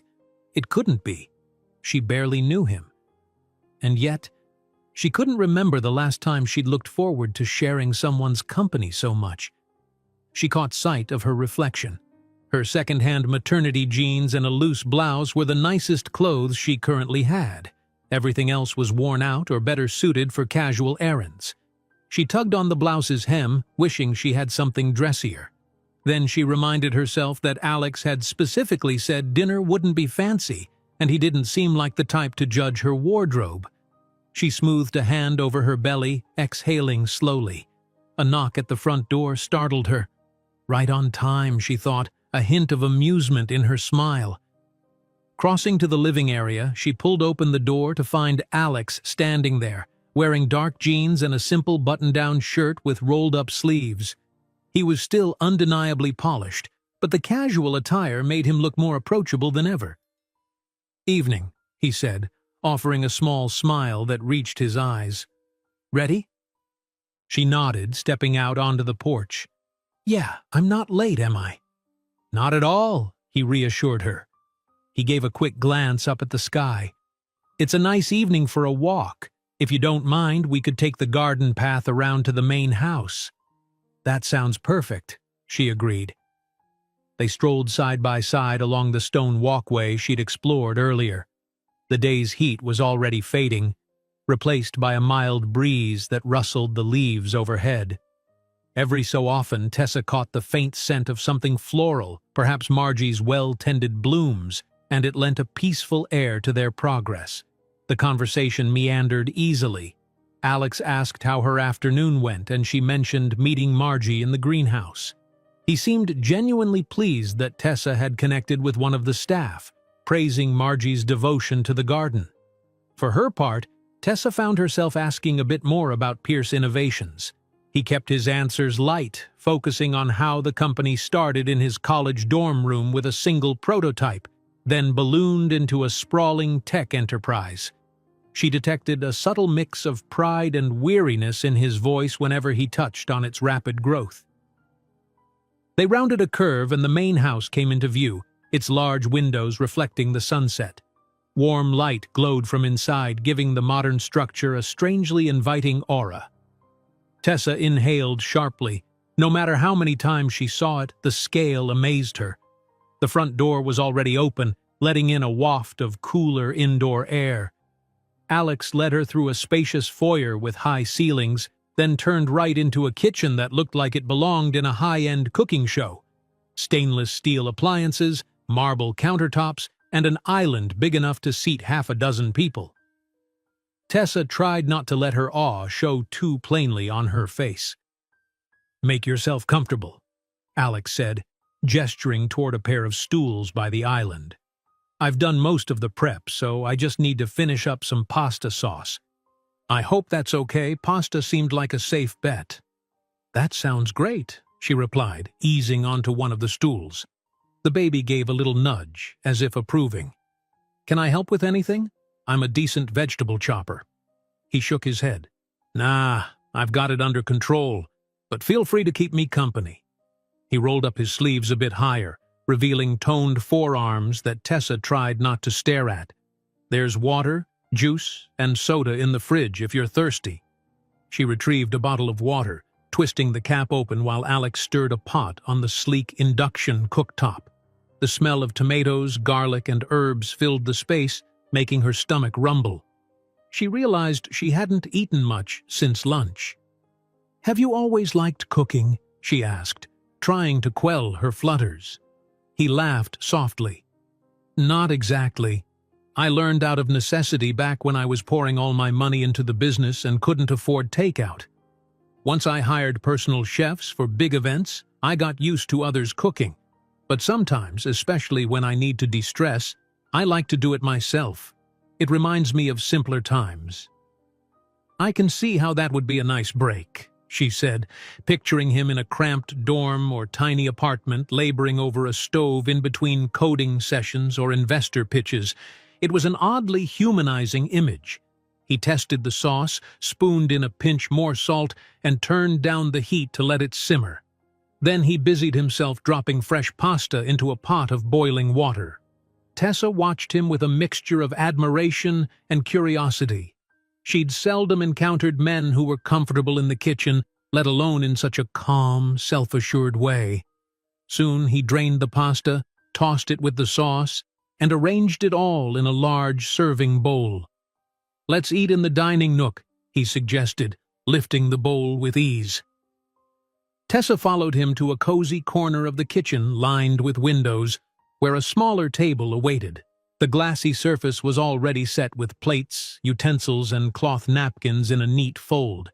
In the center rested a small bouquet of fresh flowers, likely from the greenhouse, adding a delicate fragrance to the space. They sat down, and Alex served them both, giving Tessa a slightly larger portion. "For the baby," he joked, though she noted the genuine care in his voice. She picked up her fork, and with the first bite, her taste buds lit up.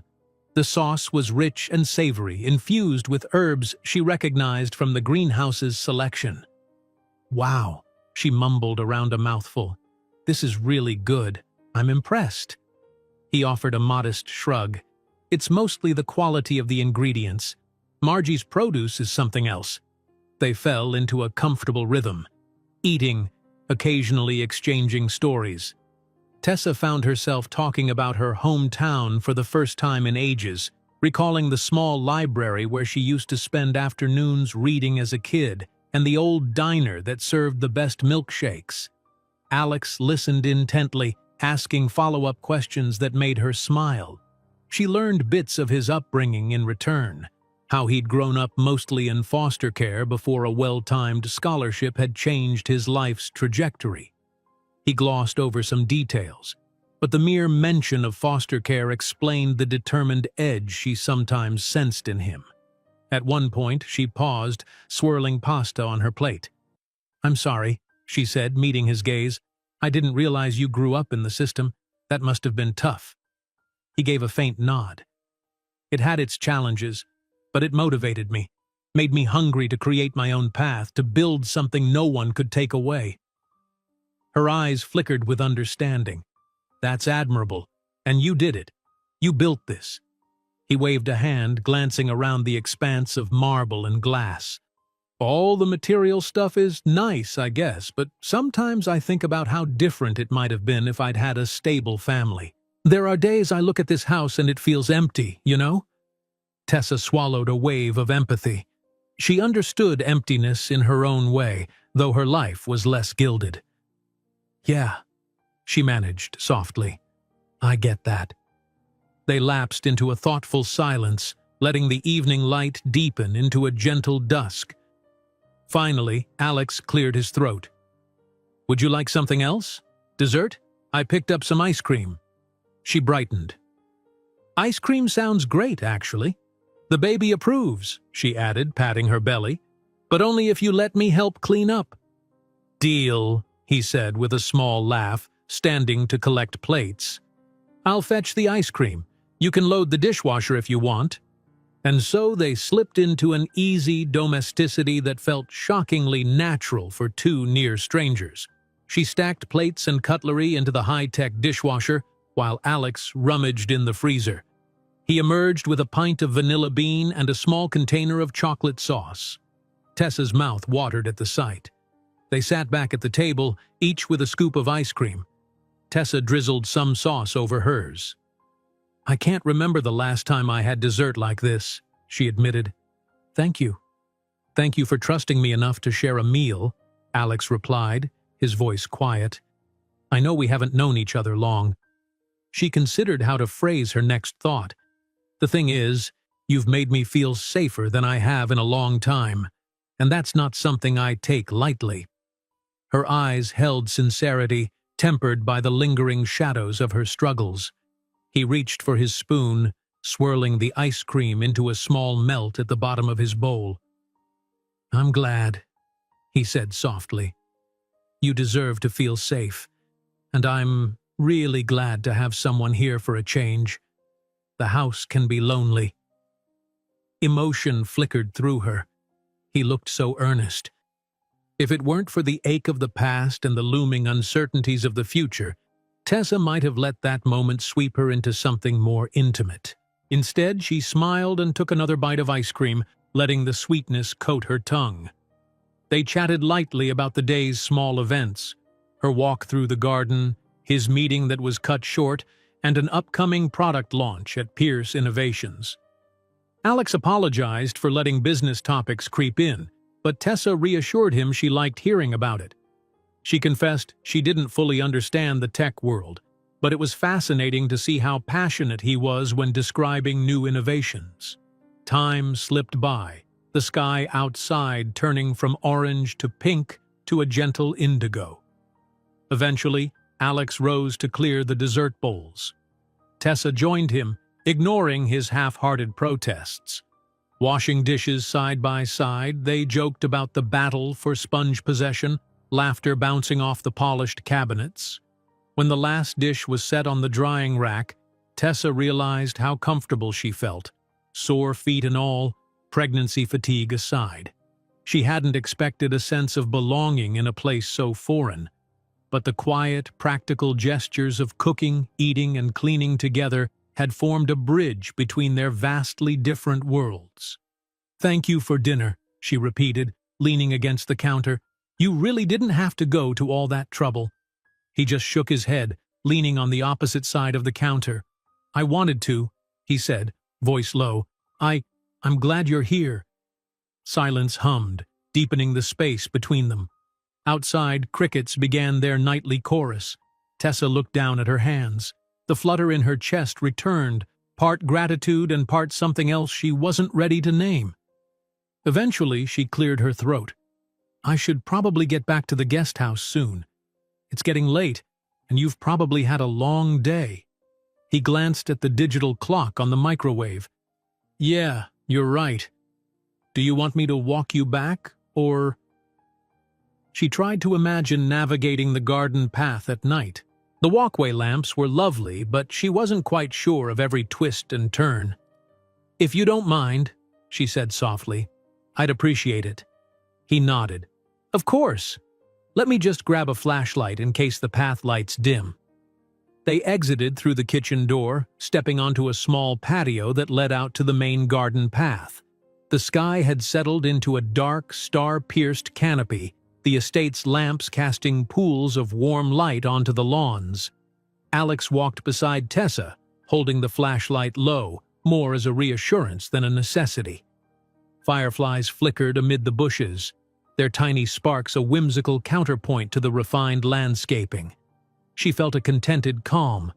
For the first time in weeks, maybe months, she wasn't fixating on her next move, her next potential disaster.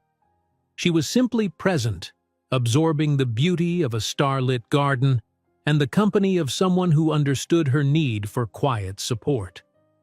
They reached the guest house steps and Alex switched off the flashlight. He turned to her, a gentle expression on his face. "You'll be okay here tonight? I can leave a spare key to the main house if you need anything." She smiled, shaking her head. "I'll be fine. The phone's charged if I need to call you, right?" "Right," he agreed, a hint of reluctance in his voice. His gaze flicked to the door, then back to her. "Get some rest.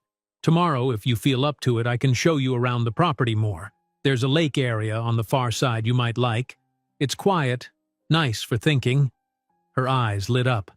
"I'd like that," she said, warmth pooling in her chest at his invitation. "Good night, Alex." He offered a small grin. "Good night, Tessa." With a final nod, she slipped inside, locking the door behind her. Through the window, she watched him wait a moment on the porch, as though ensuring she was truly secure, before he turned and walked back into the darkness of the estate. She took a few steps into the cozy living room, heart still fluttering. The baby shifted, a gentle reminder of all that was about to change. Letting out a quiet breath, Tessa leaned against the wall, trying to process how right it had felt to spend an evening with him, someone who didn't judge her struggles or see her pregnancy as an inconvenience. Her mind drifted to how easily they'd settled into a semblance of normalcy, sharing tasks, conversation, even laughter. She'd never expected to find respite in the home of a self-made CEO of all people, but perhaps fate had its own peculiar sense of timing. For now, she'd accept the comfort and hold on to this fragile sense of belonging. With a tired, contented sigh, Tessa made her way to the bedroom, the night's tranquility cushioning her every step. Whatever tomorrow held, job interviews, uncertain prospects, a deeper look into Alex's world, she felt more prepared to face it. Tonight, at least, she had a sanctuary and a promise of a brighter dawn. Dawn broke over the estate with a gentle hush. Tessa woke to the faint chorus of birds in the hedgerows just beyond the guest house windows. Despite how late she'd stayed up the night before, Her mind busy replaying the dinner with Alex, she felt oddly well-rested. She took a moment to linger in bed, letting the warmth of the morning sun spill across her face. The baby shifted, nudging her awake with soft prods that made her smile. Finally, she rose and got dressed, pulling on another pair of maternity jeans and a soft gray t-shirt. She mentally reminded herself that if any job leads came through, she'd need to look at rummage sales or discount shops for more professional clothes. But that could wait. Right now, she had an invitation to explore the lake area on the far side of Alex's property. As if on cue, her phone chimed from the dresser. She picked it up and noticed an incoming text from Alex. "Good morning. I'm finishing a quick conference call. Would you like me to pick you up in an hour for that walk we discussed? Hope you slept well." She found herself smiling at the text. A simple line or two that still managed to feel personal. Quickly, she tapped back. "Morning, Alex. An hour sounds good. See you then." Setting the phone aside, she wandered into the kitchenette and fixed a modest breakfast. Cereal with some sliced banana, courtesy of the groceries Alex's staff had dropped off. As she ate, she thought about how normal it felt to do such a simple routine in a place that was anything but normal for her. The guest house had already developed an air of familiarity, even if she knew her stay was likely temporary. Her phone buzzed again, this time with an email notification. She glanced at the screen. One of the companies she'd applied to had reached out, inviting her to a preliminary phone interview the following week. Her chest tightened with cautious excitement. A front desk position at a small architectural firm. Nothing fancy, but stable enough, and they mentioned flexible hours.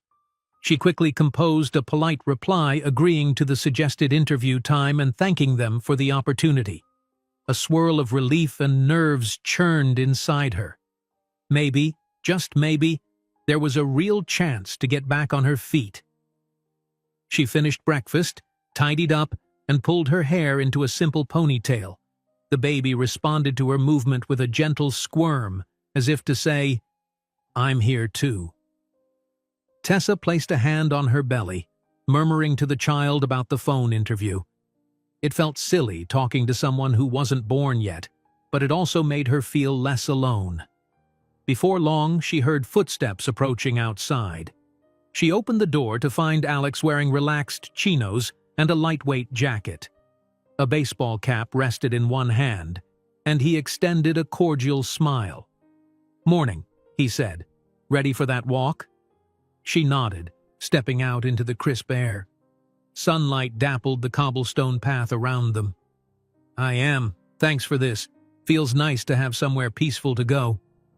He returned the smile, leading her around the guest house to a narrower path that disappeared behind a line of tall shrubs. They moved at a leisurely pace, mindful of Tessa's pregnancy. She noticed how Alex slowed his stride slightly to match hers. The day was pleasantly mild, the sky a soft blue with barely any clouds. "I got an interview email today," she mentioned as they strolled. "It's just a phone interview for now, but it's something." "That's great," Alex said, genuine enthusiasm lighting his features. "What kind of job is it?" "Front desk work at a small architectural firm. They mentioned part-time with possible full-time after maternity leave." Tessa glanced at him. "I'm trying not to get my hopes too high, but it's the first bite I've had in a while." "I think it's definitely worth hoping for," Alex encouraged, stepping over a small bump in the path. "And if it doesn't pan out, we keep looking. You have options." She nodded, absorbing the quiet confidence in his words. She wasn't used to hearing "we" in reference to her problems, and it struck a chord of warmth in her chest. They walked on, passing an elegant arrangement of bushes trimmed into neat shapes. Tessa caught sight of a small orchard in the distance, apple and pear trees by the look of them. Eventually, the path turned again, revealing a secluded clearing. At the edge of the clearing, a wide lake spread out before them. The water shone under the sun, its surface rippling gently. Weeping willow trees hugged the shoreline, their draping branches creating cool patches of shade. A wooden bench sat facing the water as if placed there specifically for reflection. Tessa paused, her breath catching at the sight. Wow, this is beautiful. Alex stuffed his hands in his pockets. I don't come out here enough, he admitted. Most days I'm so caught up in work or traveling for deals that I forget there's this kind of tranquility just a walk away. My staff does a good job keeping the grounds maintained, but I tend to visit only when I need to clear my head. She approached the bench, trailing her fingers along the weathered wood. It was sturdy, carved with a simple yet graceful design. She sat down, feeling a pleasant warmth in the seat from the sunlight. Alex sat beside her, leaving a comfortable space between them. For a while, they simply watched the water. Birds skimmed the surface, and the occasional fish jumped, sending small rings outward. The hush of the estate fell around them, broken only by the gentle rustle of willow leaves and the distant hum of insects. Tessa found herself venturing a question. Do you ever think about what life would be like if you'd never built your company? If you'd just lived, I don't know, more simply? He considered that. Sometimes, he murmured, I wonder if I would have traveled more, or if I'd have started a family earlier. But then I remember how important it was for me to feel secure financially after my childhood. Building Pierce Innovations gave me that security, gave me independence. She nodded. Yeah, I get that. Sometimes I think, what if I hadn't come to this city at all? But then I might never have met you. She caught herself, cheeks warming. I mean, met you in a helpful sense. Alex smiled as if touched by her choice of words. I'm glad you came, though I'm sorry it's been so hard. This city isn't always kind to newcomers. It can eat people alive. She gazed out at the lake, the reflection of sky and trees dancing on the surface. I don't know if I believe in fate or not, but it's strange how things work out sometimes. A random flat tire, a chance meeting. I never expected to be sitting here, that's for sure. He followed her gaze. Me either. If someone had said a week ago I'd have a guest in my cottage, a pregnant stranger I'd end up cooking dinner for, I would have thought they were crazy. He paused, a thoughtful expression crossing his face. But I can't say I regret it. It feels right. She swallowed, her pulse fluttering. Me too, she said softly. Silence settled again, comfortable but tinged with unspoken emotion. Tessa felt the baby shift, a gentle nudge that almost felt like a prompt to speak.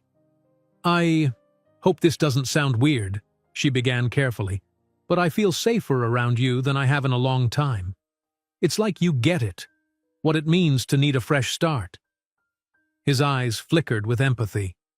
I do, and I appreciate your trust. I know it can't be easy depending on someone you barely know. She exhaled, thinking of all her independent streak had cost her. You'd think I'd be used to relying on people by now, but I'm not, especially after the baby's father left. It's been a lot of doing everything alone, but with you, I don't know. It's different. You treat me like a person, not a charity case. Alex placed a hand on the bench between them, palm down, as if testing the distance. You're not a charity case, Tessa, he said firmly. You never were. You just needed a break that life hadn't given you yet. Emotion rose in her throat, and she blinked to hold back any tears. The sincerity in his eyes was almost overwhelming. To distract herself, she stood and wandered closer to the water's edge, leaning down to pick up a small, flat stone. She tossed it gently, watching it skip once, then sink. Not much of a stone skipper, she joked, voice wavering. My dad tried to teach me when I was little, but I never got the hang of it. Alex joined her, selecting a smoother stone. With a quick flick of his wrist, he sent it sailing across the lake's surface in a series of graceful skips. I had to learn from an old neighbor in the foster homes, he said, a faint smile on his lips. Sometimes it's all about the angle and patience. She watched the ripples fade. Patience, she echoed, letting the words sink in. It felt symbolic of her current journey, waiting, hoping for the right angle to catch a break. They lingered at the lake for nearly an hour, moving between quiet conversation and peaceful silence. Alex asked about her phone interview, and they practiced possible questions and answers in a low-key way. She found herself relaxing enough to laugh when he mimicked a stiff corporate interviewer voice. Maybe it was the calm setting, or maybe it was the bond they were slowly forming. Either way, time melted away without her noticing. Eventually, though, Alex checked his watch. "I hate to cut this short, but I have a video conference in an hour with a branch office in Asia." "Time zones," he explained with a resigned shrug. Tessa nodded. "Of course, I should probably head back to the guest house anyway. Take a nap or something." She patted her belly. "All this fresh air is making me sleepy." He smiled, guiding her back to the path. Their walk this time felt even more comfortable, each step an easy, companionable rhythm. As they neared the guest house, Tessa felt a pang of reluctance at the idea of parting ways again. They paused by the cottage door, sunlight dappling their faces. Alex cleared his throat. "Before I go, is there anything you need? More groceries? Different pillows? Anything like that?" She shook her head. "I'm more than set, really. But thank you." Then, summoning courage, she added, Maybe we could do this again. The walks, or just talking. It helps me clear my head." He met her eyes, a trace of warmth coloring his voice. "I'd like that. And maybe once your schedule is free, I can show you the orchard. We grow some pretty fantastic pears." Tessa smiled, feeling that flutter in her stomach once more. "Deal. Good luck with your conference." He inclined his head in a half-bow, playful. "Thanks, and good luck with your phone interview when it happens. You'll do great." With that, he left, footsteps receding along the stone path. She watched him go until he vanished around a bend, then headed inside, her mind buzzing with a mix of contentment and an undercurrent of longing she couldn't quite articulate. She wished the conversation didn't have to stop. Inside, she sank onto the sofa, letting her hand rest on her belly. The baby offered a soft kick as if to say, "I felt that too." Tessa's heart swelled, marveling at how quickly circumstances had shifted. She'd started the week in a cramped motel, exhausted and worried for her future. Now she had an upcoming interview and the support, if not outright friendship, of a man who seemed to genuinely care about her well-being. A part of her still whispered caution. After all, any day now her friend could come back, unlocking that apartment. She might land a job and move forward with her life independently. And then what? Would she simply leave this estate behind, departing as abruptly as she arrived? The thought gave her a twinge of sadness, but she reminded herself that she had to stand on her own eventually. Relying on Alex forever wasn't practical. Yet for the moment, she let the worry subside. She had a safe place, a blossoming connection, and a glimmer of hope that maybe her life could course-correct toward something brighter. The day's serenity lingered in her mind like a warm echo. She resolved to enjoy whatever kindness and solace she'd found here, at least until fate decided the next step in her winding path. Feeling the baby push again, Tessa laughed softly. I know, she murmured, stroking her belly. "One step at a time, right?" The quiet walls of the guest house offered no answer, only the hush of midday enveloping her in that sense of serenity she'd begun to crave.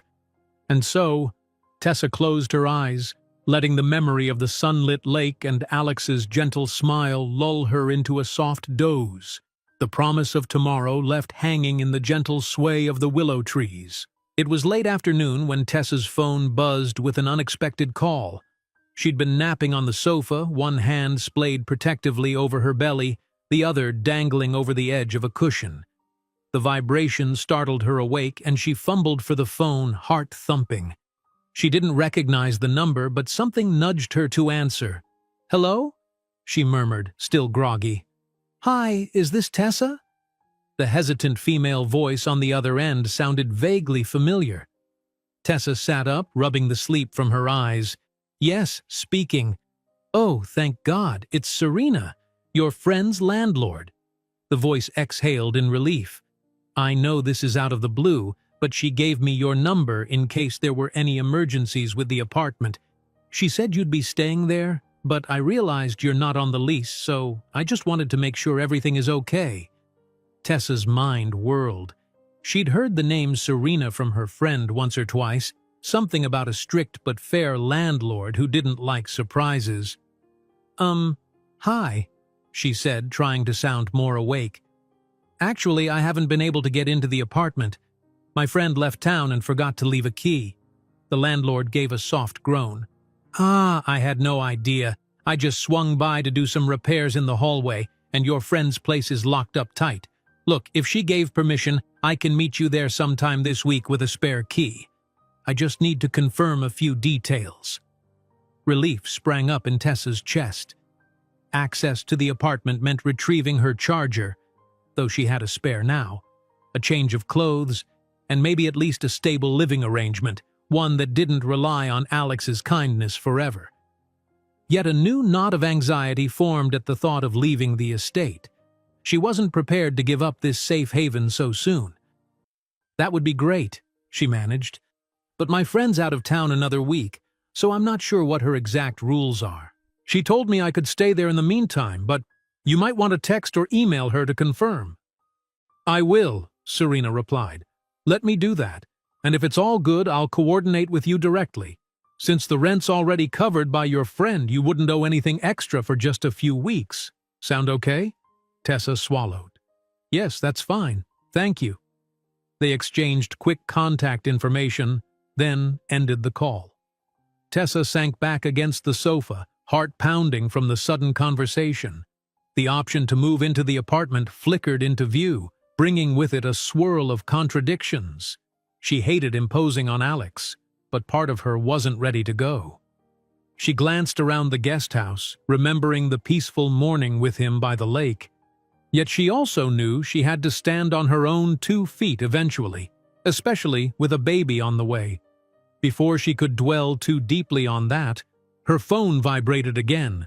This time it was a text from Alex. Finished my conference. Headed your way. Can we talk about something? She felt a little jolt. Could we talk about something? That vague phrase seemed heavier than usual. Anxiety inched up her spine, even though she had no clue what he wanted to discuss.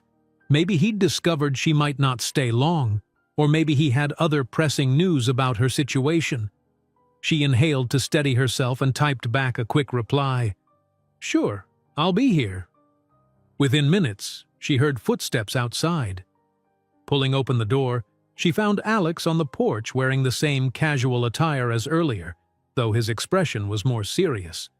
He dipped his head in greeting. Hey, you mind if I come in? Of course, she said, stepping aside. She tried to read his mood, but the set of his jaw made it tricky. He seemed pensive, as if turning over complex thoughts in his mind. He walked into the living area, taking a moment to glance around before facing her. Everything okay? He asked quietly. You look a little worried. She nearly laughed at the irony. I'm actually okay, but you texted saying you needed to talk, so I was about to ask you the same question. He gave a half smile, motioning for them to sit. Tessa settled onto the sofa and Alex took the armchair across from her, leaning forward with his elbows on his knees. I do want to talk, but first, is there anything new on your end? She hesitated, then told him about the landlord's call. I might be able to get into my friend's apartment soon, she explained, trying to keep her voice level. She's out of town, but the landlord said if my friend confirms, they'll let me in. A flicker passed over Alex's face. Surprise, maybe, or something else. That's good news. Means you won't have to stay in limbo. How do you feel about it? That's the thing, she admitted, picking at the hem of her t-shirt. I'm conflicted. I mean, I can't just mooch off you forever, no matter how kind you've been, but the apartment is pretty small and it's not really mine. My friend might need it back once she's here. Still, it's an option, and I'm grateful for it. His gaze softened. Tessa, You know you're not mooching, right? I invited you. I'm happy to have you here, for as long as you need." He paused, seeming to choose his words carefully. "Which actually relates to what I wanted to talk about." She felt her pulse quicken. "Oh?" He shifted, rubbing one palm against the other, as if to dispel nervous energy. "I've been thinking about your interview opportunities, like the one you said might happen next week, and about your situation in general. I wanted to offer something more structured, if you'd be open to it." Her brows furrowed. "What do you mean by structured?" Alex inhaled, tapping a rhythm on his knee. "Pierce Innovations always needs administrative staff. Front desk, reception, data entry. I know you've been applying to different places, but I'd like to offer you a part-time position at my company on a trial basis. You'd have a guaranteed maternity leave arrangement, no questions asked. And you could transition to remote work after the baby arrives, at least for a while." Tessa stared, heart pounding. Her mouth fell open briefly. "That's a lot," she whispered. "You're offering me a job just like that?" He nodded. "I know it might sound like charity, but it's not. We truly have a need for more administrative support, and I'm confident you can handle it. And yes, it'd be a bit out of the ordinary HR process. But as CEO, I can expedite things. I want to give you a real chance, one that accommodates your pregnancy instead of penalizing it. You'd earn a proper salary, have benefits, all official." She tried to find words, but gratitude and disbelief tangled in her throat. I don't know what to say, Alex. That's incredibly generous. But what about the phone interview I have with that other firm?" He spread his hands gently, as though to show he wasn't forcing anything. "I'm not asking you to turn down other opportunities. If you still want to pursue that firm, please do. I just wanted to put an option on the table that I know could be flexible around your needs. And yes, maybe it's partly because I'm invested in your well-being." His voice turned quieter. "Is that so bad?" Emotions roiled inside Tessa, tears pricking her eyes. Nobody had ever shifted corporate gears to accommodate her life, especially not someone like Alex, who ran a multi-million-dollar enterprise. But a tiny voice in the back of her mind reminded her of the potential pitfalls, mixing personal and professional, risking a job under a man she was starting to care about more than she'd admit. She swallowed. "I'm honored. I really am. I don't want you to feel like you have to fix everything for me." His eyes searched hers. "I'm not fixing your life. I'm offering a job that you'd work for like anyone else. Sure, it's a leap of faith on my part, but I trust what I've seen in you. Your work ethic, your heart. If it doesn't work out, no hard feelings. You can keep the references and move on." He paused, almost shy. "All I ask is that you consider it." A heavy silence settled, weighted by possibilities. She felt the baby stir as though the child sensed the gravity of the moment. Finally, she nodded slowly. "Thank you. I'll definitely consider it. But let me at least see how this phone interview goes. I don't want to close that door yet." His shoulders eased, relief visible. "Of course. Take your time. I just wanted you to know you have a guaranteed fallback, one that'll adapt when the baby arrives." She pressed a hand to her abdomen, overwhelmed. "Thank you," she repeated, voice thick. "This means more than I can say." They sat like that for a moment, the tension gradually lifting into a fragile sense of shared understanding. At last, Alex cleared his throat. "There's one more thing. I have to travel in a couple of days for a business meeting, just one night away. I was thinking, would you feel comfortable staying here without me? My staff will be around, Margie in particular. But I didn't want to assume." She blinked. "Oh, sure, I'll be fine. I mean, if that's okay. I wouldn't want to impose on your staff, but if they don't mind me being here?" He shook his head with a small smile. "They're used to it by now. I'll let them know. If at any point you feel unsafe, call me or security. But truly, it's quiet here. You'll have your privacy." Tessa nodded, exhaling. "Thank you, seriously. You're doing a lot for me." He reached out, hesitated, then gently rested his hand over hers on the sofa. She felt a jolt of warmth at the contact, her breath catching. "I want to," he said softly, eyes never leaving hers. "I just hope you'll let me." Her throat went dry, a sudden swirl of emotion and gratitude swirling like a tide. She squeezed his hand, heart pounding at the simple, tender connection. "Okay," she whispered. "I will." In that moment, the enormity of her feelings nudged forward, an undercurrent of attraction, trust, and the electric possibility that something deeper was unfolding. But neither of them voiced it. Instead, they lingered in the quiet hush of the guest house, hands still joined in a promise of mutual support. Eventually, Alex slipped his hand away, standing to stretch as if to mask his own surge of emotion. "I should let you rest.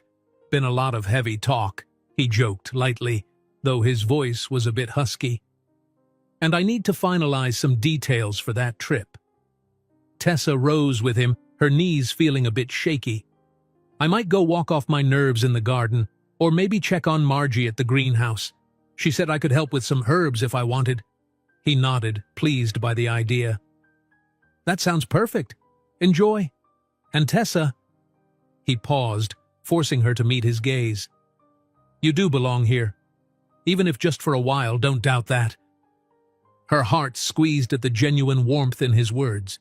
She managed a small, grateful nod, echoing softly, "Thank you." He stepped out, the door clicking shut behind him, leaving Tessa alone with a head and heart full of conflicting excitement and anxiety. She sank back onto the sofa, letting her emotions settle. A job offer at Pierce Innovations, a potential backup with the phone interview, and the faint but growing suspicion that her relationship with Alex was evolving into more than either of them had planned. Pressing a hand to her belly, she felt the baby's gentle shift. She exhaled slowly, letting the moment sink in. Life was changing faster than she could handle, but for the first time in a long time, it didn't feel like a free fall into darkness. It felt like stepping onto solid ground, one cautious foot after another. Maybe, just maybe, she was finding her path at last. Tessa woke the next morning to the quiet patter of rain against the guesthouse windows. The subtle shift from bright sunlight to the gentle gray of a rainy day somehow made the space feel even cozier. She pulled the duvet closer around her shoulders, listening to the dripping eaves as dawn slowly crept in. Despite the lull of the rain, she found herself unable to drift back to sleep. Too many thoughts churned in her mind. The apartment key potentially arriving soon, Alex's unexpected job offer, the notion that he'd be traveling soon, and her upcoming phone interview. Each topic held a potential shift in her carefully balanced world. Eventually, she rose, padding into the kitchenette to brew a cup of tea. She'd found a small box of chamomile in one of the cupboards, and she savored the floral aroma as she heated the kettle. Her phone sat on the counter, softly flashing with a new message notification.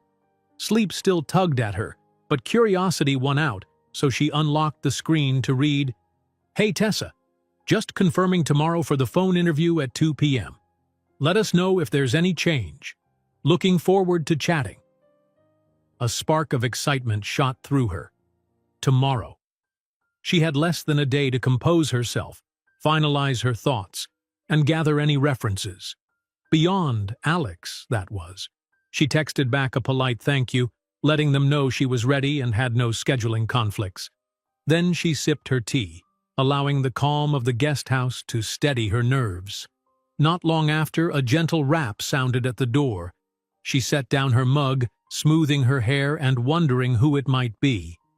When she opened the door, Margie stood there, a cheerful grin on her face and a wide umbrella in hand. "Morning, dear," the groundskeeper greeted. "Figured you might like some company on a rainy day. Alex mentioned you were up for helping in the greenhouse if you're still interested." Tessa's face brightened. "Yes, absolutely, I'd love to." "Wonderful. I brought an extra raincoat if you need it." Margie held it up, a simple navy blue slicker, and Tessa nodded gratefully. Once bundled up, they ventured out into the drizzle, the umbrella shielding them from the heaviest drops. The estate looked different under cloud cover. Leaves glistened with droplets, and the path felt more intimate, as if muffled by the steady rainfall. They passed the main house where lights glowed behind expansive windows. Tessa guessed Alex might be inside tackling more meetings or trip preparations. Somehow the idea that he was nearby offered an unspoken comfort. In the greenhouse, the warm humidity contrasted sharply with the chill outside. Moisture beaded along the glass walls, and the scent of damp earth filled Tessa's lungs. She followed Margie between rows of potted herbs, basil, thyme, rosemary, and more, each carefully labeled in neat script. Margie set them to work repotting some seedlings that had outgrown their containers. For Tessa, who'd never done much gardening before, it was a refreshing change of pace from the worry and uncertainty of her usual routine. She listened attentively as Margie explained how to handle the delicate roots and add fresh soil without damaging the plants. Together they chatted about everything from favorite vegetables to the challenges of keeping insects at bay. After about an hour, Tessa stretched her back, grateful for the gentle movements but aware of her body's limits. The baby nudged, as if reminding her not to overdo it. She wiped her hands on a cloth, turning to Margie. "Thank you for letting me help. This is surprisingly therapeutic." Margie patted Tessa's arm in a motherly way. "We can all use a little therapy, child, and you're a natural. Just don't push yourself too hard in your condition." Tessa nodded, deciding it was a good time to head back. She said her goodbyes and left the greenhouse feeling a pleasant ache in her muscles. The rain had eased to a light drizzle, so she walked slowly, the borrowed coat shielding her from stray droplets. When she reached the guest house, she nearly bumped into Alex, who was just stepping onto the porch. He held a folder in one hand and a travel mug in the other, looking a bit preoccupied until he spotted her. "Hey," he said, softening. "You've been busy. Margie said you might be around the greenhouse. How was it?" "Really nice," Tessa replied, smiling. "She taught me a ton. I didn't expect to like gardening this much." He returned her smile, stepping aside so she could unlock the door. Inside, he noticed the mug of half-finished tea on the counter, now lukewarm. I came by because I'm leaving in a couple of hours for that overnight trip," he said, resting the folder on the small dining table. "Wanted to check in before I go." She shrugged off the raincoat, draping it over a chair. "That makes sense. Thanks for stopping by. Is everything set for your trip?" He nodded, though tension lingered around his eyes. "Mostly. Just finishing some final details. I'll be gone tonight, back tomorrow evening. Some new investors want to see a demonstration at a satellite office. It's all hush-hush, NDA territory." "Sounds intense." She studied him, noticing a flicker of worry in his posture. "You okay?" He exhaled, placing his travel mug beside the folder. "I'm fine. Just the usual pre-trip stress. Plus, I'm thinking about you being here alone, even though I know you'll be safe." He gestured at the folder. "I brought this, a list of important numbers. Security, Margie's cell, the main house staff, just in case." Touched by his thoroughness, Tessa picked up the folder. It contained laminated sheets of contact info, a simple map of the estate, and instructions for using the security panel if needed. "You've thought of everything," she murmured. He gave a small shrug. "I'd rather you have too much info than not enough. And don't hesitate to call me if anything feels off." She set the folder down, stepping closer. "Thank you, really." For a moment, they stood only a breath apart, the hum of the rain outside like a soft soundtrack to the unspoken energy between them. She sensed his hesitation, a silent question lingering in his gaze. Slowly, Alex reached out, his hand brushing her arm. "Tessa," he said, voice gentle, "I know we're still learning each other, but—" He paused, searching for words. "But this connection we have feels important. I don't want you to think it's just pity or convenience." Her chest fluttered. "I don't," she assured him, placing her hand over his. "I've never felt like you pitied me. If anything, you see me for who I am, and that's new." He let out a breath of relief, folding her hand in his for a moment.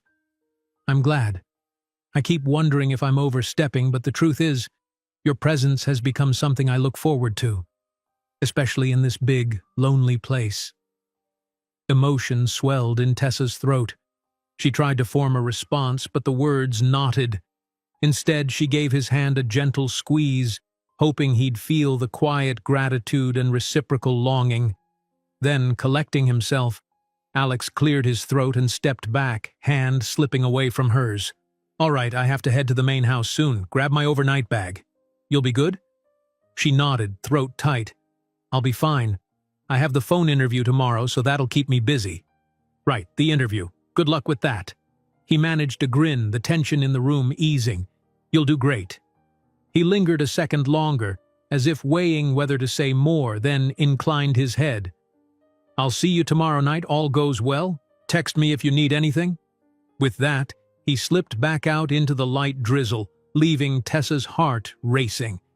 She closed the door, pressing her palm against the smooth wood, ears attuned to the sound of his footsteps fading away. Part of her wanted to race after him, to speak the jumble of words dancing on the tip of her tongue. Words about how safe he made her feel, how she was drawn to him in ways she never expected. But she remained still, uncertain if she was ready to voice such vulnerability. That night passed quietly. Tessa busied herself by double-checking her notes for the upcoming interview. She jotted down possible talking points, rehearsing how she'd explain her previous experience and her current situation without oversharing. Every so often, she paused to glance at her phone, half hoping Alex might send a reassuring text from wherever he'd traveled, but no messages came. She reminded herself he was busy. She slept fitfully, half lost in dreams of stone paths and greenhouse flowers, occasionally jolting awake to the thunder of her own heartbeat. Morning arrived with watery sunshine, the sky still holding patches of gray clouds. Determined to calm her nerves, Tessa made herself a decent breakfast of scrambled eggs and toast, pacing the living room while the baby rolled gently in her belly. By 1:45 p.m., she was settled on the sofa, phone in hand, waiting for the call from the architectural firm. Her mind buzzed with potential answers to standard interview questions. The minutes ticked by, each one bringing a fresh wave of adrenaline. Finally, at precisely 2:12 p.m., the phone rang. She answered with a steady, polite voice, launching into a professional greeting. The interviewer, a woman named Cheryl, started with small talk about Tessa's background. Tessa explained her front desk experience, her organizational skills, her willingness to learn. She tried not to let her pregnancy jitters seep through, focusing on how she could bring value to their firm even as a part-time or remote worker. About halfway through, Cheryl asked, "I see you recently moved to the area. Are you settled enough to commit to a position that might extend beyond 6 months? We value stability here." Tessa's heart fluttered. "I am getting settled, yes. I'm looking for a long-term opportunity. After my baby's born, I plan to continue working. Flexibility might be important, but I'm committed to being an asset." Cheryl made a thoughtful sound, then continued with more logistical questions. The conversation felt smooth, if a bit formal. When they wrapped up, Cheryl said she'd be in touch within a week, once they completed other interviews. Tessa thanked her warmly, hung up, and exhaled a huge breath she hadn't realized she'd been holding. Relief coursed through her. She didn't know if she'd get the job, but she'd done her best. Setting the phone aside, she gazed out the window at the estate grounds, feeling a renewed sense of possibility. The phone interview, Alex's offer, the prospective apartment key, any of those paths could lead somewhere or nowhere, but at least she wasn't stuck. By the time evening fell, she found herself missing Alex's presence acutely. The guest house felt too quiet without him popping by to check on her. She passed the hours reading one of the novels from the small shelf, but her mind kept drifting to the memory of his hand over hers and the flicker of warmth in his eyes. She wondered if he'd text, but no notifications arrived. Eventually, she went to bed, lulled by the hum of the estate's night sounds, crickets in the undergrowth, distant owls hooting from tall trees. She reminded herself that Alex would return soon, that she'd see him tomorrow evening if everything went according to his plan. Still, the bed felt strangely large and lonely, as though echoing the longing she tried to ignore. Morning dawned bright and clear, dispelling the previous day's rain. Tessa rose early, a bubble of anticipation in her chest. She had no idea what time Alex's flight or drive would bring him back, but she found herself drawn to the path that led to the orchard, as if scanning for signs of his arrival. Margie had told her it was safe to wander wherever she liked, so Tessa meandered through rows of pear trees, the crisp smell of dew on leaves soothing her. Around noon, her phone buzzed. She grabbed it quickly, hoping for a message from the firm or Alex. Sure enough, it was him, landing soon. Should be on the estate in an hour. Did your interview go well? She grinned, typing back. It went okay. I'll tell you more when you're here. Safe travels. At 1:30, she was returning from the orchard when she heard the faint rumble of a car engine. She hurried back toward the guest house just in time to see Alex stepping out of a black sedan near the fountain. Her heart did a little flip as he caught her eye and smiled. He came over a little weary but relieved, dropping a small overnight bag by his side. "Hey," he said, voice warm. "It's good to be back." She gave a tentative laugh. "It's only been one night, but it feels longer." They stood there for a moment in the hush, leaves rustling in a light breeze. Then Tessa took a step closer, her gaze meeting his. "How was the trip?"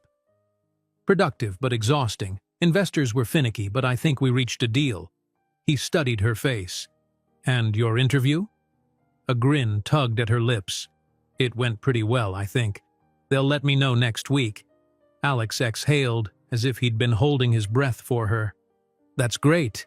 And you know my offer still stands, right? Whichever path you choose." Her eyes flickered with appreciation. "I know. Thank you." They lapsed into a gentle silence, the unspoken closeness shimmering between them like the sunlight on the fountain's water. Then, mustering quiet courage, Tessa stepped in and let her arms slip around him in a tentative hug. She felt him stiffen for the briefest second, then melt into the embrace, his arms enveloping her in a warmth that banished the memory of all the lonely nights she'd endured. "Welcome home," she whispered, the words spilling out unguarded. He tightened his hold gently. "Home," he echoed, voice husky. "That sounds nice." In that moment, Tessa realized that maybe, just maybe, they had the power to redefine what home meant. It wasn't about square footage or marble countertops, nor was it about a pricey city apartment. It was about safety, understanding, and the promise of a shared future. Whether that meant a job at Pierce Innovations, a second-hand crib in a cozy corner of the guest house, or a quiet orchard walk at sunset. They pulled apart, both a little breathless, and the day's possibilities seemed endless. Her phone interview remained pending. The landlord might still text about the key, and the baby was getting bigger each day, reminding her that life's next big chapter was fast approaching. Yet for now, standing by the fountain, she and Alex exchanged a look of mutual hope. No words needed to confirm that something deeper had taken root between them. He bent down to pick up his bag. "I should probably unpack," he said with a wry grin. "But maybe later, I can make us dinner again. Or we can order in if you're tired." "Dinner sounds great," she replied, her heart light. "But only if you let me help this time." They laughed together, starting a slow walk toward the main house, side by side. And though the future still brimmed with uncertainties, Tessa felt an undeniable surge of confidence. Whatever challenges lay ahead, finding permanent housing, balancing work and motherhood, she had discovered a strength within herself, bolstered by the connection that had formed under the most unexpected circumstances. As they passed the guest house on the way to the house, Tessa snuck a final glance at the tranquil property that had become her temporary haven.